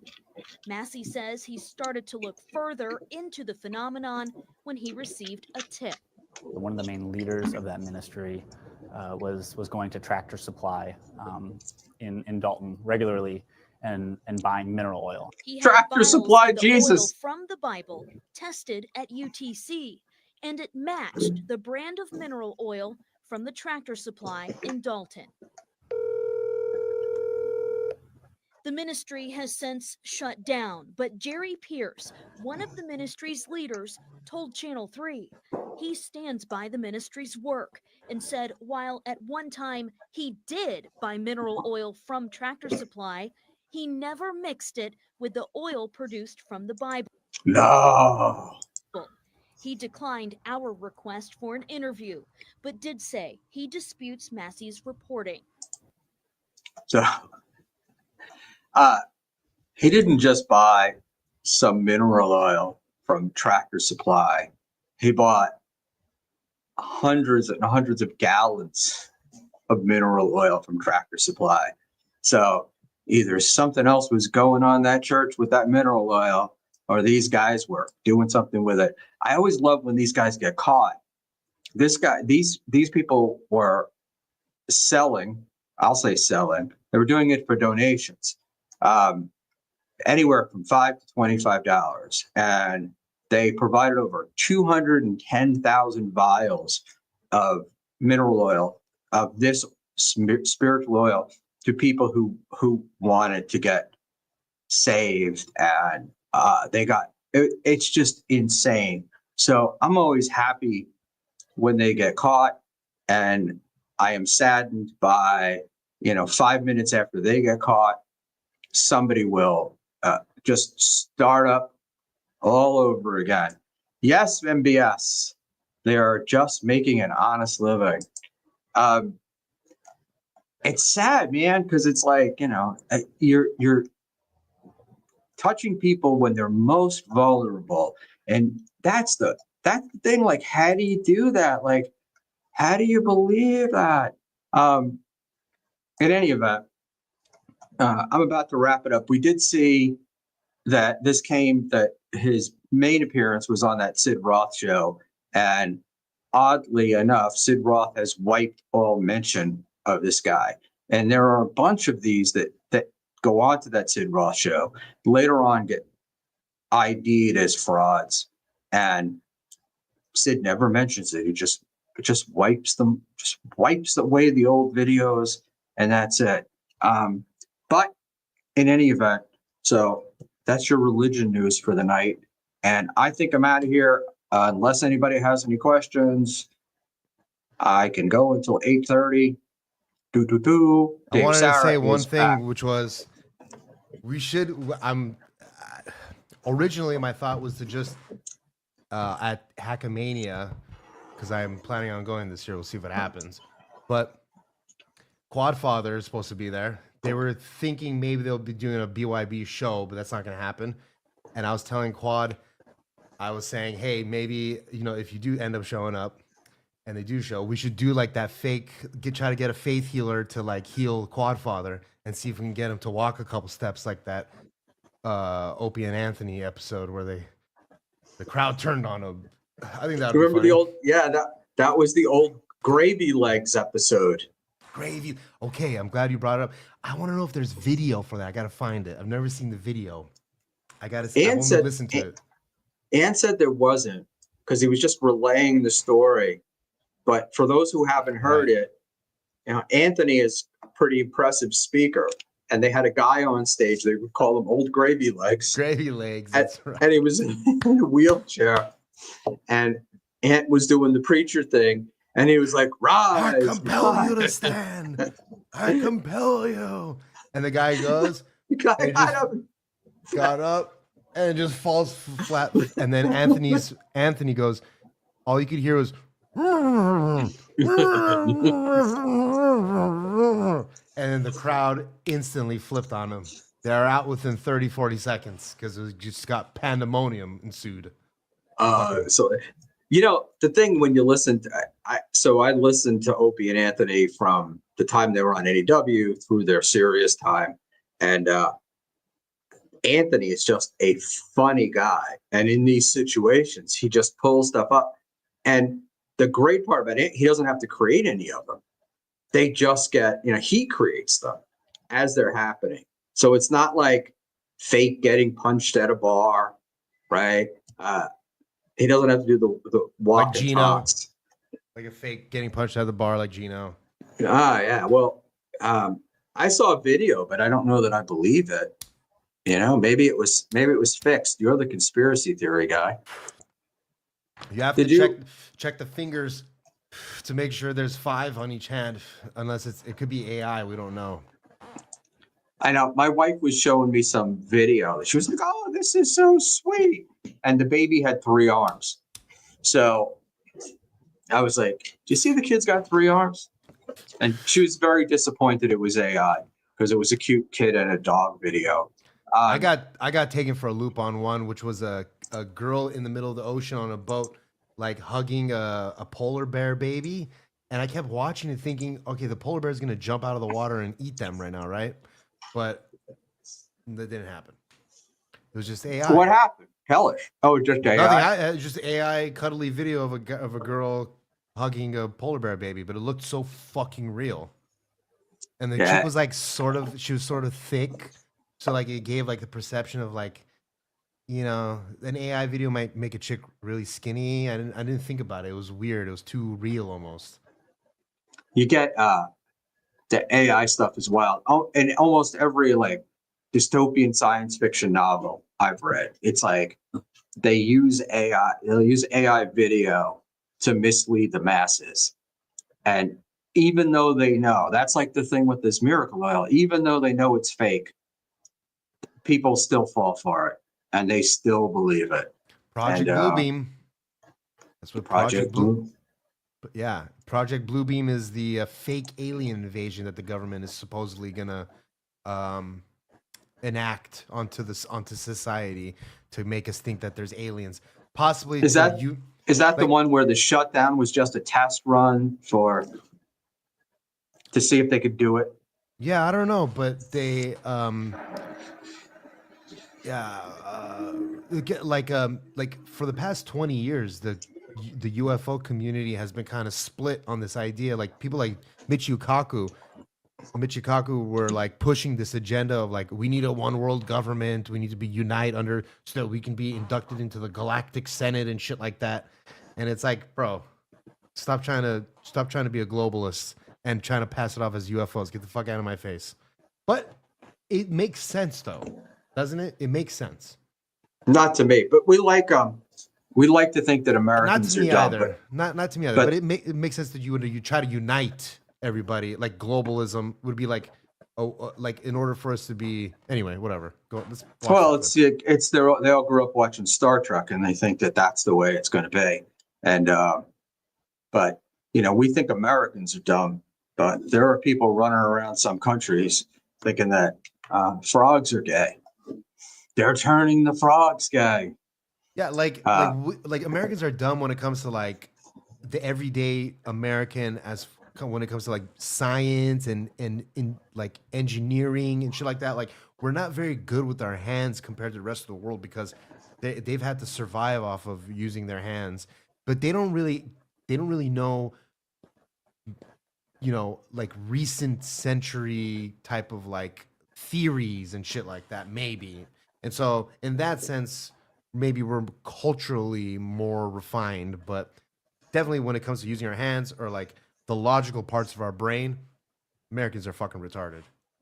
Yeah, I think you say that, but the deal is that the people that you meet from a lot of these countries like India and stuff are a very small percentage of what Indians are like, right? Oh, I know. No, I mean, that's 100% true. But most of them are pretty good at math. Oh, that's good. That's what they say about Chinese too. But those kids work it. You know, they teach them young. They teach them math at a high level at a young age, and they're good at it. I will tell you, as a business owner in New York City, who's been here for about 25 years, when I started, I would always hire like high school kids in the summer for clerical work and stuff. And back then I could rely that depending upon what grade they were in school, I would know what their math skill was. And now, no idea. It's like they know Columbus was a rapist, but they don't know how to figure out 30% of 100. So yeah, I mean, everything's been on our phones now. Just the way I do. Anyway, yeah. Are we interested in this? I get everything's on our phones, but it's nice to be able to figure shit out. Yeah. And if you ever want to know the percent of something, you just take, like, if you want to do 30% of 120, you just multiply 120 by 0.7 and you get your number that you're looking for. Simple shit like that people don't get. People can't multiply 0.7. So I know that, but I'm just saying that, like, anyway. Do we want to see this Opie clip or no? Yeah, we're watching it, baby. We're here. All right. And then I got to bail. Okay. All right. Exactly, Mr. Blue Sky. Exactly. Why do black people like menthol so much? What's that about? I just talk about the stuff that unfortunately people want to talk about. I had to turn off my Twitter because everyone's like, "You're jealous. What do you think of Anthony at ABC? You're jealous. We need a wellness check on Hope. I hope that his windows are sealed." It's what I don't compete with the guy. I laughed. I mean, I laughed for real because AM radio stinks. stinks. So the estimates are that Anthony is getting somewhere between north of 300,000 and south of 400,000. But also, I mean, all right, I'll give you one fair point. I mean, how Anthony leans politically, and he likes talking about the politics. I hate talking about the politics. I do it in broad strokes. Going on a political Because you're a pussy. That's why. a political AM station. I guess there's some excitement there for him. The one thing when I was it said I banned you, bro. Okay, I didn't want to ban you. Opie and Anthony are back on WABC Radio. I still like WNGR. What's up, Opster? What's up? Yeah, I'm sure that'll go over really well. Ant said he might get a chance to interview Trump at ABC. Wow, that's a name from the past. Phil Elmore, dude, these people, it's so funny to me. Like, they play around, they talk shit to me. I make one simple, silly, fat joke, dude, and I get blocked by him. Like, it's so dumb, dude. Like, you literally have to have a fucking emoji type /S for sarcastic. Like, you have to, like, let these people know in DMs that you're fucking joking with them. They can't handle it. They think every time you come after them, they think that, like, I hate them or something. I don't hate you guys. Yeah, I think somebody came after him and pretty hard and was exposing family information and stuff. Yeah, Vince, So, the fucking guinea. Well, Mitt Diggity, Opie's a wasted potential. He could be a major player. It's not even something that's like was hidden information. Like, BTL was going on his show and fucking being brutal to him. I mean, I don't know how else to put it. Yeah, but there's got to be something to be brutal about, right?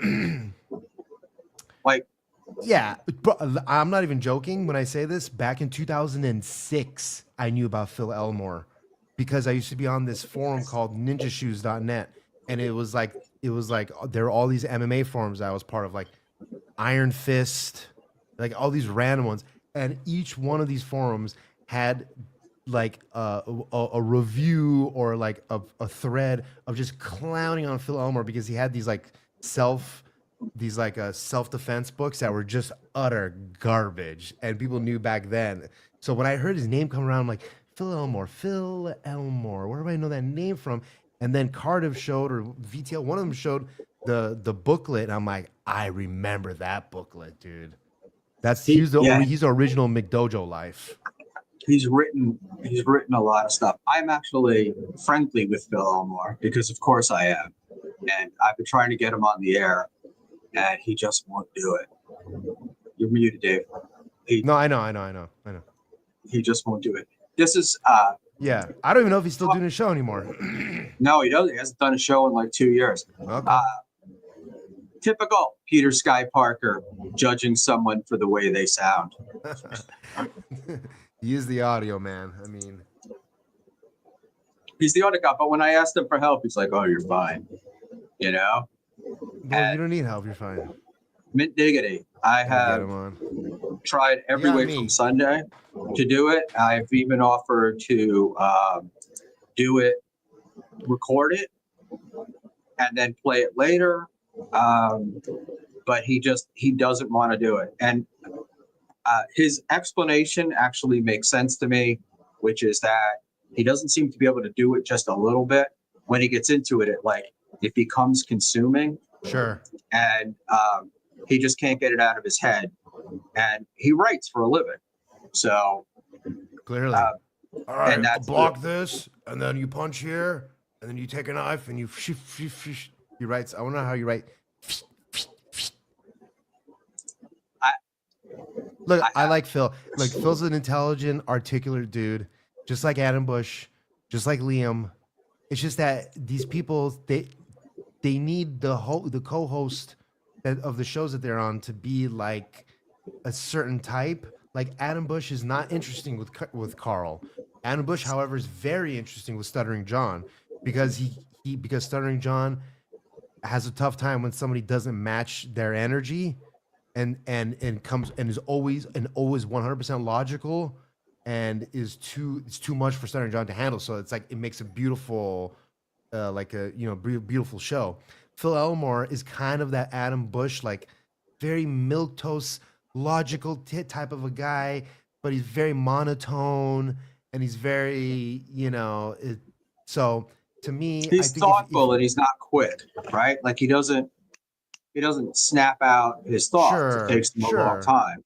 Sure. And I've been on a show. Oh no, I wasn't on a show with him, but I sent in a super chat.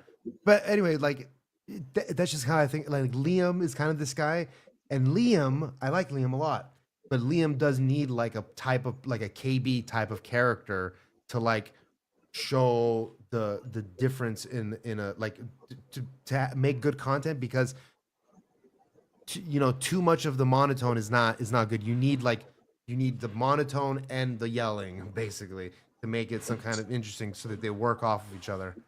So I decided to look at a bunch of Liam's old comedy, and don't put that up yet. And I was trying to look at a bunch of Liam's old comedy, and Liam is a funny guy. He's a great writer, tells great stories. But I find him on the podcasts that he's got a smugness about him. Yeah. Like he does think he's better than everybody. And yeah, all three of them kind of, even Liam a little bit included, they all kind of give off that smell. Yeah, and man, it's like he's been in comedy for years. He knows everybody, and he still can't do a show without going after Ray. It just talked about that the other night on Povo's show. Yeah, Povo was actually on a show on Saturday night. Oh, okay, yeah, they he immediately brought up Ray and then said, "Why are we bringing up Ray?" But I think he did it as a joke, obviously. Yeah. They did an entire segment on Ray and how horrible Ray is to women on the internet, or bringing them on his stream and then letting people super chat them. And Christian said, Ray should be hiding the super chats from these women. And I'm like, these women are comedians, right? As Mrs. Buckman yelled as we walked by, it's like, if you can't stand the heat, stay out of the kitchen. Yeah. I've only had a couple of guests on, and I've let them know the situation. So you got to let the guests know at least the situation. You owe it to them. Yeah. So now we can put up, but from what I understand with Ray does let them know. That's good. MGD. I'll let you handle the comments from now on. Dave is right. Well, I just wanted to get through the one and then go to this. Yeah. Dave is right. Bush stinks. Are we allowed to say that? I haven't watched one Wednesday episode of WATP since Adam Bush has been on, because I can't last for more than a few minutes. Even his yelling, like even when he tries to get upset and tries to be funny by getting upset or whatever, not even tries to be funny, just when he gets upset, it's like it feels so forced.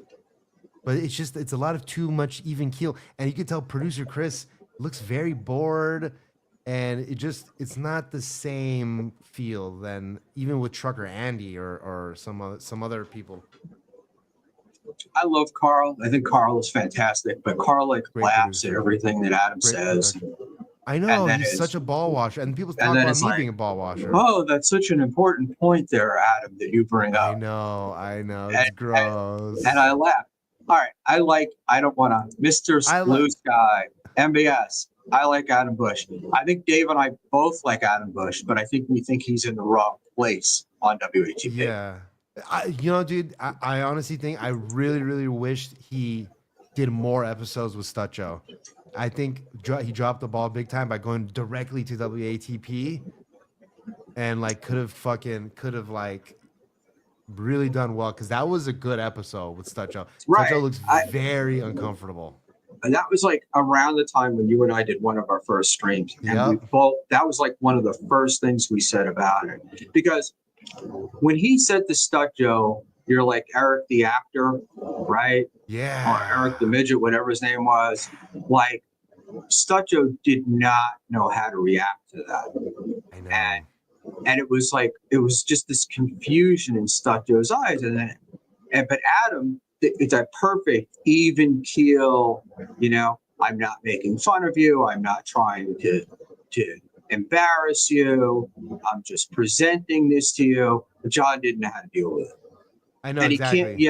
He can't yell at Adam like he did in the life. Exactly. Yeah, because it's not matching the same energy. It's like same thing with Liam. When Liam went on, fucking eviscerated Stutcho just with his presence and his patience. I gotta check the oven real quick. Yeah, I look, I don't, I never did get why he went on to WATP that quickly. BC, what do you think? That'd be absolutely amazing. I don't compete with Anthony. I would No, wish him well, but no one believes that, Opie. As my dad would say when he caught you lying, if you believe it, I'll believe it. you know what? F Anthony. Last time I wished him well, everything was going smoothly. Wrote back. He wished me and my family a Merry Christmas. He said in the text, I could show it again. It's so good we're not taking shots at each other. And then next thing you know, he turned around and quickly and started taking shots at me again. So I'm not going to wish him well. I just hope. Wasn't that around Anthony's heart attack, right? His heart surgery and stuff. I've been there. You think you're dying.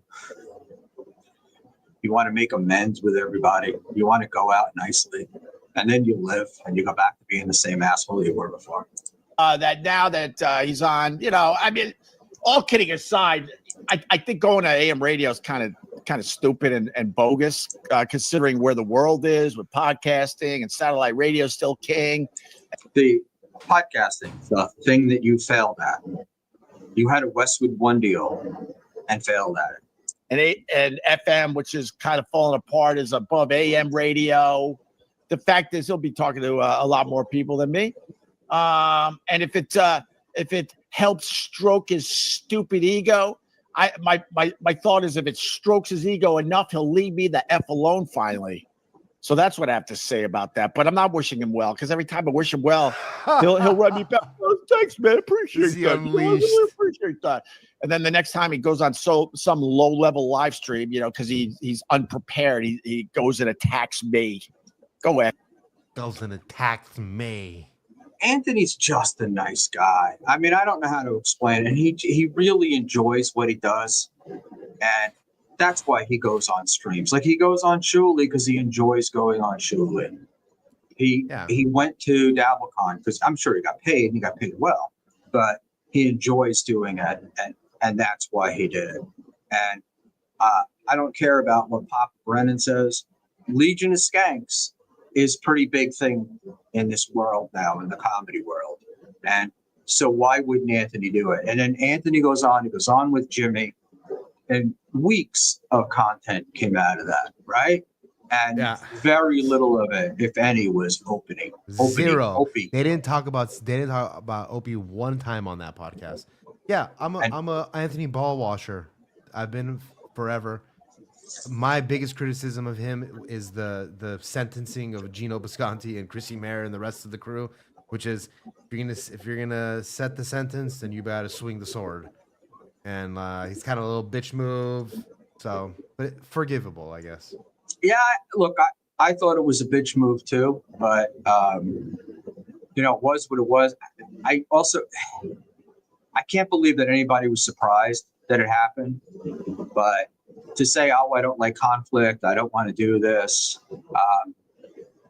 seemed like a bit of a pussy move to me. The only thing I was thinking of is when I've let people go from employment, I've always try to be really nice to them when I'm letting them go. But if I start to remember what they did during their tenure, I could lose it. And I don't know if Anthony was like, it's great that I'm in South Carolina, because the minute somebody pushed back, I wonder if he would have been, you gotta be fucking kidding me. This was like welfare for all these years. I see. Go F yourself.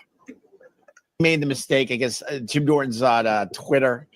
Did you ever break up with a chick and instead of just breaking up, you do the whole like trying to ease them out, where you're talking about maybe we don't get along, maybe there's I don't know what I'm going to do. You start like she's planning her future, and so you mention you might have an alternate future. I feel like that's what Anthony did. Anthony was telling Chrissy, he had Chrissy on the show, and he said, the subscription model isn't going to last, and it's not working. And then he had the heart stuff. But, like the girl, and I'm sure I've been on the other side of that in a relationship, you don't pay attention, right? Like you just ignore that. Right. It's Just so like we good. have to ignore whatever background noise is going on your mic. But that might be my. It's all right. Not a big deal. Is that better? I had the air conditioner on. That is a lot better, actually. Yeah. I'm Mr. Blue in Sky my makes a good office point. Mhm. and I'm smoking. And right. Tomorrow morning, they're all going to come to work and it's going to smell like cigar smoke. And I bought that industrial room cleaner spray that they use in hotels. Okay. So it's going to smell. The only thing that it won't have is the smell of sex. So Right. Yes. Mr. Blue Sky, if they're mad about the bitch move, then they should be mad about having their jobs for that long in the first place. Because it comes from the same place in Aunt Psyche. Yeah, Psyche. Yes, I can't disagree there. That's always been the knock on Anthony, that he hates the confrontation. He says it himself. Again, that's why I personally say that I'm like, it could be forgiven, and it is forgiven. I mean, I personally forgave him for whatever reason, whatever meaning that holds. But they had their jobs for a long time and they got paid very well, so. I don't know what to tell you. I still can't believe that it is sort of a wash there. It sort of is a wash. I gotta admit. Yeah, and I have a feeling about Gavin and that whole thing too. Like, I don't think that Gavin was ever going to hire Gino. And all right, let's see what Mint Diggity says. Compound kept him reinvent. It probably lost the money between paying Artie and then the no talents. But guess what? It's working out for him. It is. It is. I don't know how much money he's got to make to recapture that, but I'll be listening on the weekends. I will be listening. I'll find the digital format wherever I got to listen. I will be listening. Well, and Anthony talked about that. He said that WABC is big with YouTube clips, streaming stuff. I don't know what his content is going to be, but I don't know when I'm saying that. I don't know who's going to get to own the content, but the fact that they can't get their serious stuff and a lot of their other stuff is crazy, because it would be, could you imagine listening to that? So Leo Gunn, Gavin despised Gino during the compound days. Yeah. And it never exactly seemed like Gavin was joking a lot of those times when he talked about, and it always seemed like Gino was joking. Oh yeah, I'm gonna go down to Gavin. I'm gonna go down to the club where Gavin's performing, blah blah blah. And then literally the next hour, Gavin would come on and be like, "Yeah, I don't know. I didn't invite him to the show or anything. Like, what does he think is gonna happen? Like, the green room's only for our performers and stuff like that." And stuff. It's just never really seemed like he was joking, really. So I don't know. Gavin had such a look of disgust on his face and in his voice when he found out that Keanu was an OnlyFans girl. Yeah, he doesn't like that kind of shit. And he was like, he just, I swear to God, I think it was like at that moment, he just lost whatever respect he had left for Gino.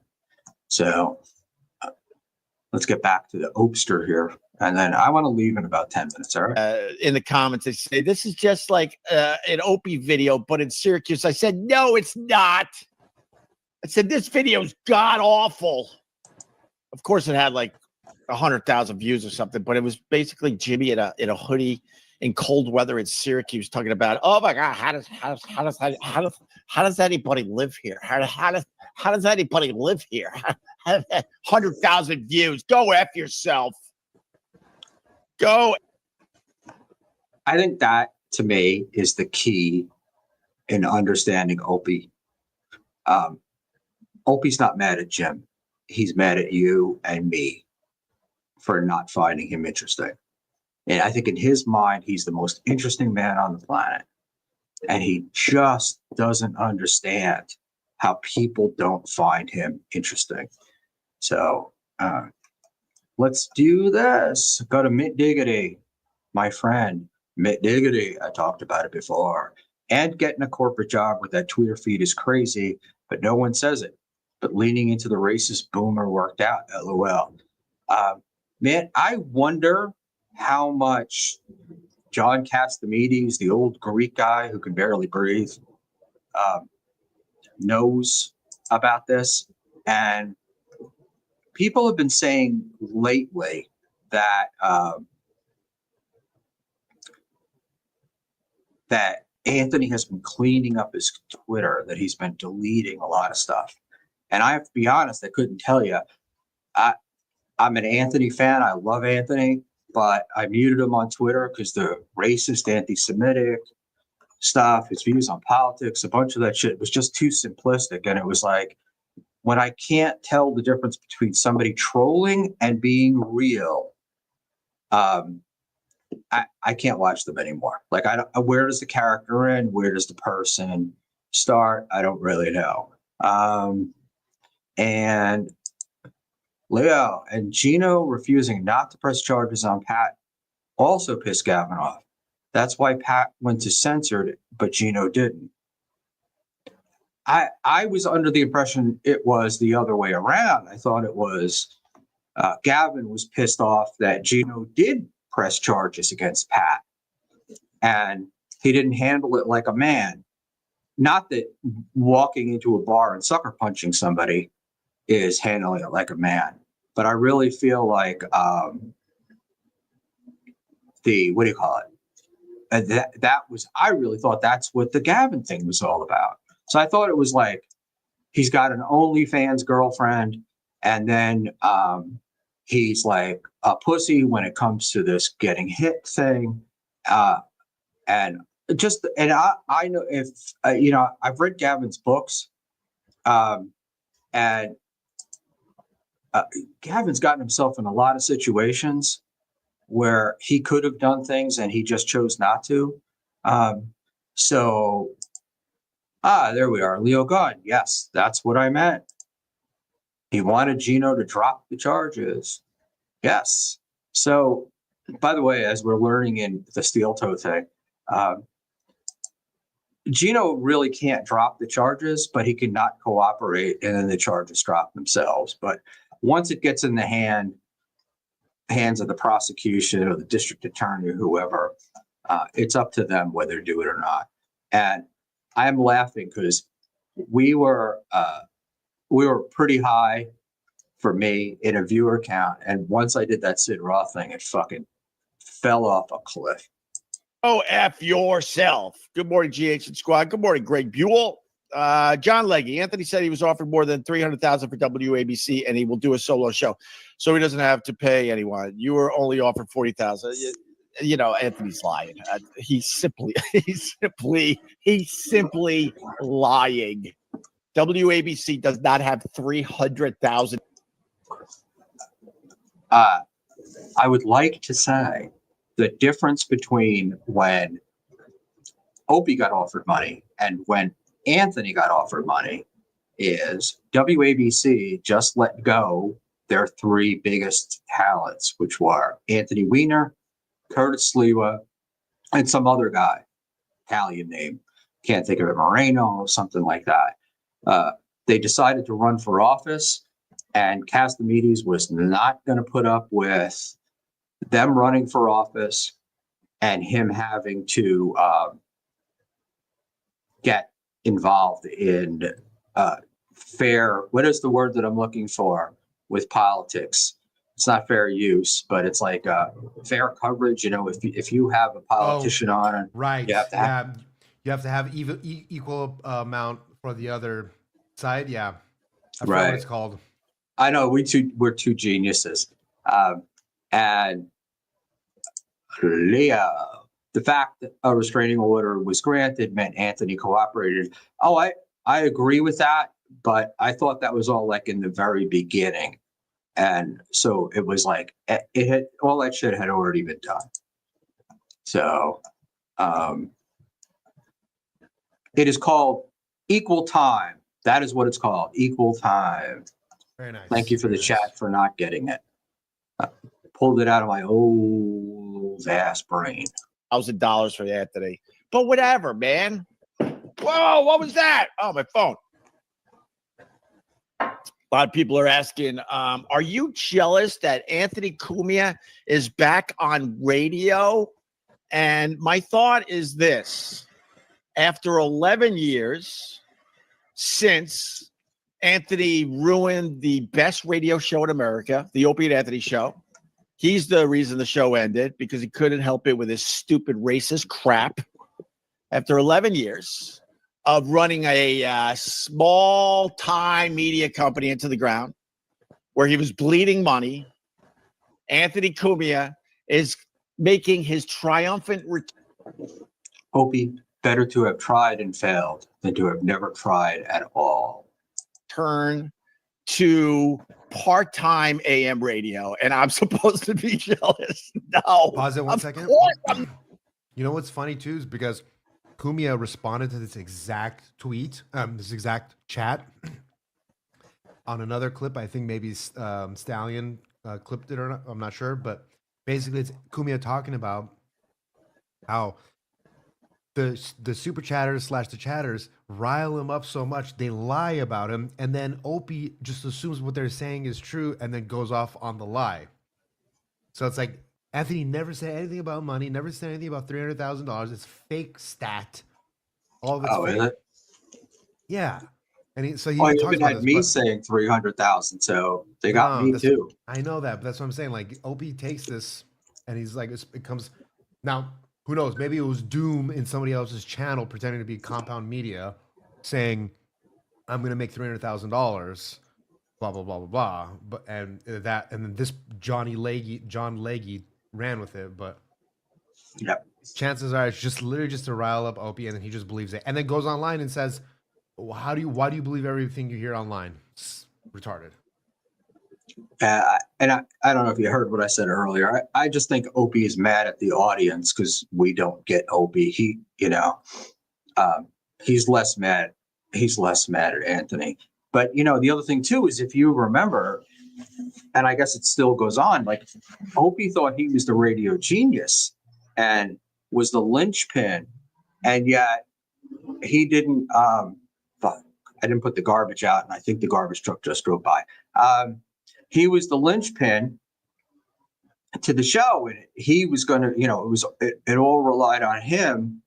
And when it ended, he's got to blame Anthony, but the real blame should be on Opie because Opie was the one that said he was the better broadcaster. He was the guy that knew everything. I'm not jealous. What year is this? Oh my God, I'm making my triumphant return to CB Radio. I'm going to have a handle. My handle's going to be Greg Shells, and I'm going to be heard on Channel 19 as I make my triumphant return to CB Radio. Of course, I'm not jealous. And he's lying.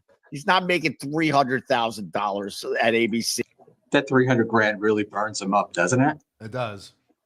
That's So, that's why they wrote it. And his chatters, what they do is they know how to echo what's going on in his brain. And it gives him, this is all the shit that he would have said before that he had in his head. And these people, it's like, oh, now I can say it because somebody put it in the chat. See, there's not even a chance. Lies, lies, lies, yeah. Lies, lies, lies, yeah. Who did that? Lies, lies. Oh, the Thompson twins. Oh my God, that's a deep cut. That's a deep cut on your home of rock and roll. Whatever, man. We live in a world where people just make up shit. So what are you gonna do? But that's my thoughts on Anthony going back to. So Affy puts up 300K as chump change. No, I disagree. I think 300K is a respectable amount of money. I don't think Anthony's doing this for the money. I don't think that that's what it was. Especially but- for 52 shows a year only. Right. This But weekends. it's also like, this is vindication for Anthony, right?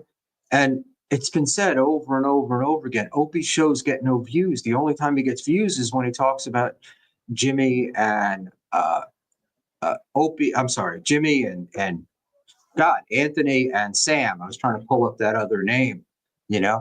And Anthony does make a really good point, which is that Anthony's remained friends with all of these people years after stuff ended. Right. And no one likes Opie. No one. And Yeah. plus, They, Ant doesn't have to grift off his audience. Is that sarcasm there, Mint Diggity? I don't feel like he grifts.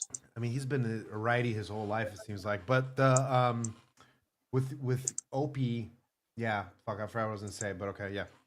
I mean, but he's not friends with Burr. He's not friends with Burr either. It's not like he remained buddies with Burr.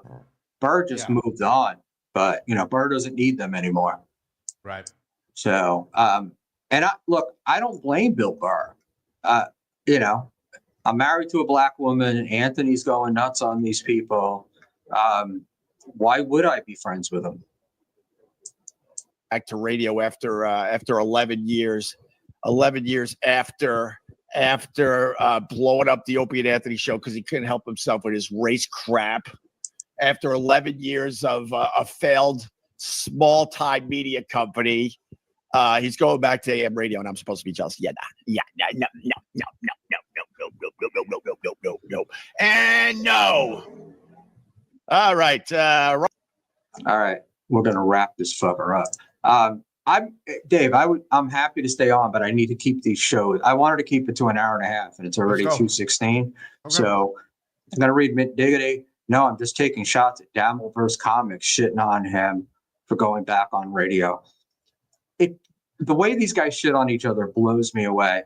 I was listening to a clip, and they had what's the guys from Canada? Kino Casino, right? Oh. I didn't know they were from Canada. Worskies call it, well, that's why they can call Melton all sorts of names and not have to worry about it because they're in Canada. It's hard as hell to be suing somebody across the international borders. But I'm listening to it, and these two are like, oh, he's a coke addict and a miserable fat fuck and whatnot. And I'm like, have you guys looked across the room at each other? You know, I think it was a clip came up in terms of Nick Rekieta going to Hackamania. And I just laugh at these guys. I also laugh at a lot of these people that they could never get into a polycule in their life, no matter how much they wanted to. And the interesting thing I've heard about PPP, which makes a lot of sense to me, is his dad's a preacher. He wanted to become a preacher. He couldn't do it. And he did this. The dude is talented. I'm not arguing. I mean, he's really, he's a character and he's probably great. It's like after listening to him for 2 weeks, it's just too much, you know? Because it's the same shit over and over. Sounds like Gilbert Godfrey too. Yeah, but Gilbert made me laugh every time I heard him, you know, and so that was the deal. All right, kids, it has been fun. Dave may stream later. I don't know, but he really should go. He should really go outside and touch the grass because he never seems to have been out there. And we will be back on Thursday, whether or not it's a game time decision every day that I stream, whether or not Dave is going to be allowed to stream with me. Right. At some point, I'm telling you, MLC is Kevy's going to pull the plug and tell Dave, You're exclusive. Omas. You're a friend of mine, not a Oh. friend of theirs. Wow. Maybe one day we'll see what happens. You Good night, if everybody. he wants that, he Go better ahead. start paying me. Oh, Night, and Dave, do your plugs. David Sarah on YouTube. Thank you. Go follow me on Apple Rumble. reminded me I'm supposed to do that. And I am at Buckman Schmuel on Twitter and at Schmuel_Buckman on YouTube. So thanks, you guys. Thanks, everybody, for stopping by. Always fun, even if it does go on a little bit too long. So I'm gonna hire somebody to cut off my stream at 1.5 hours. Good night, everybody.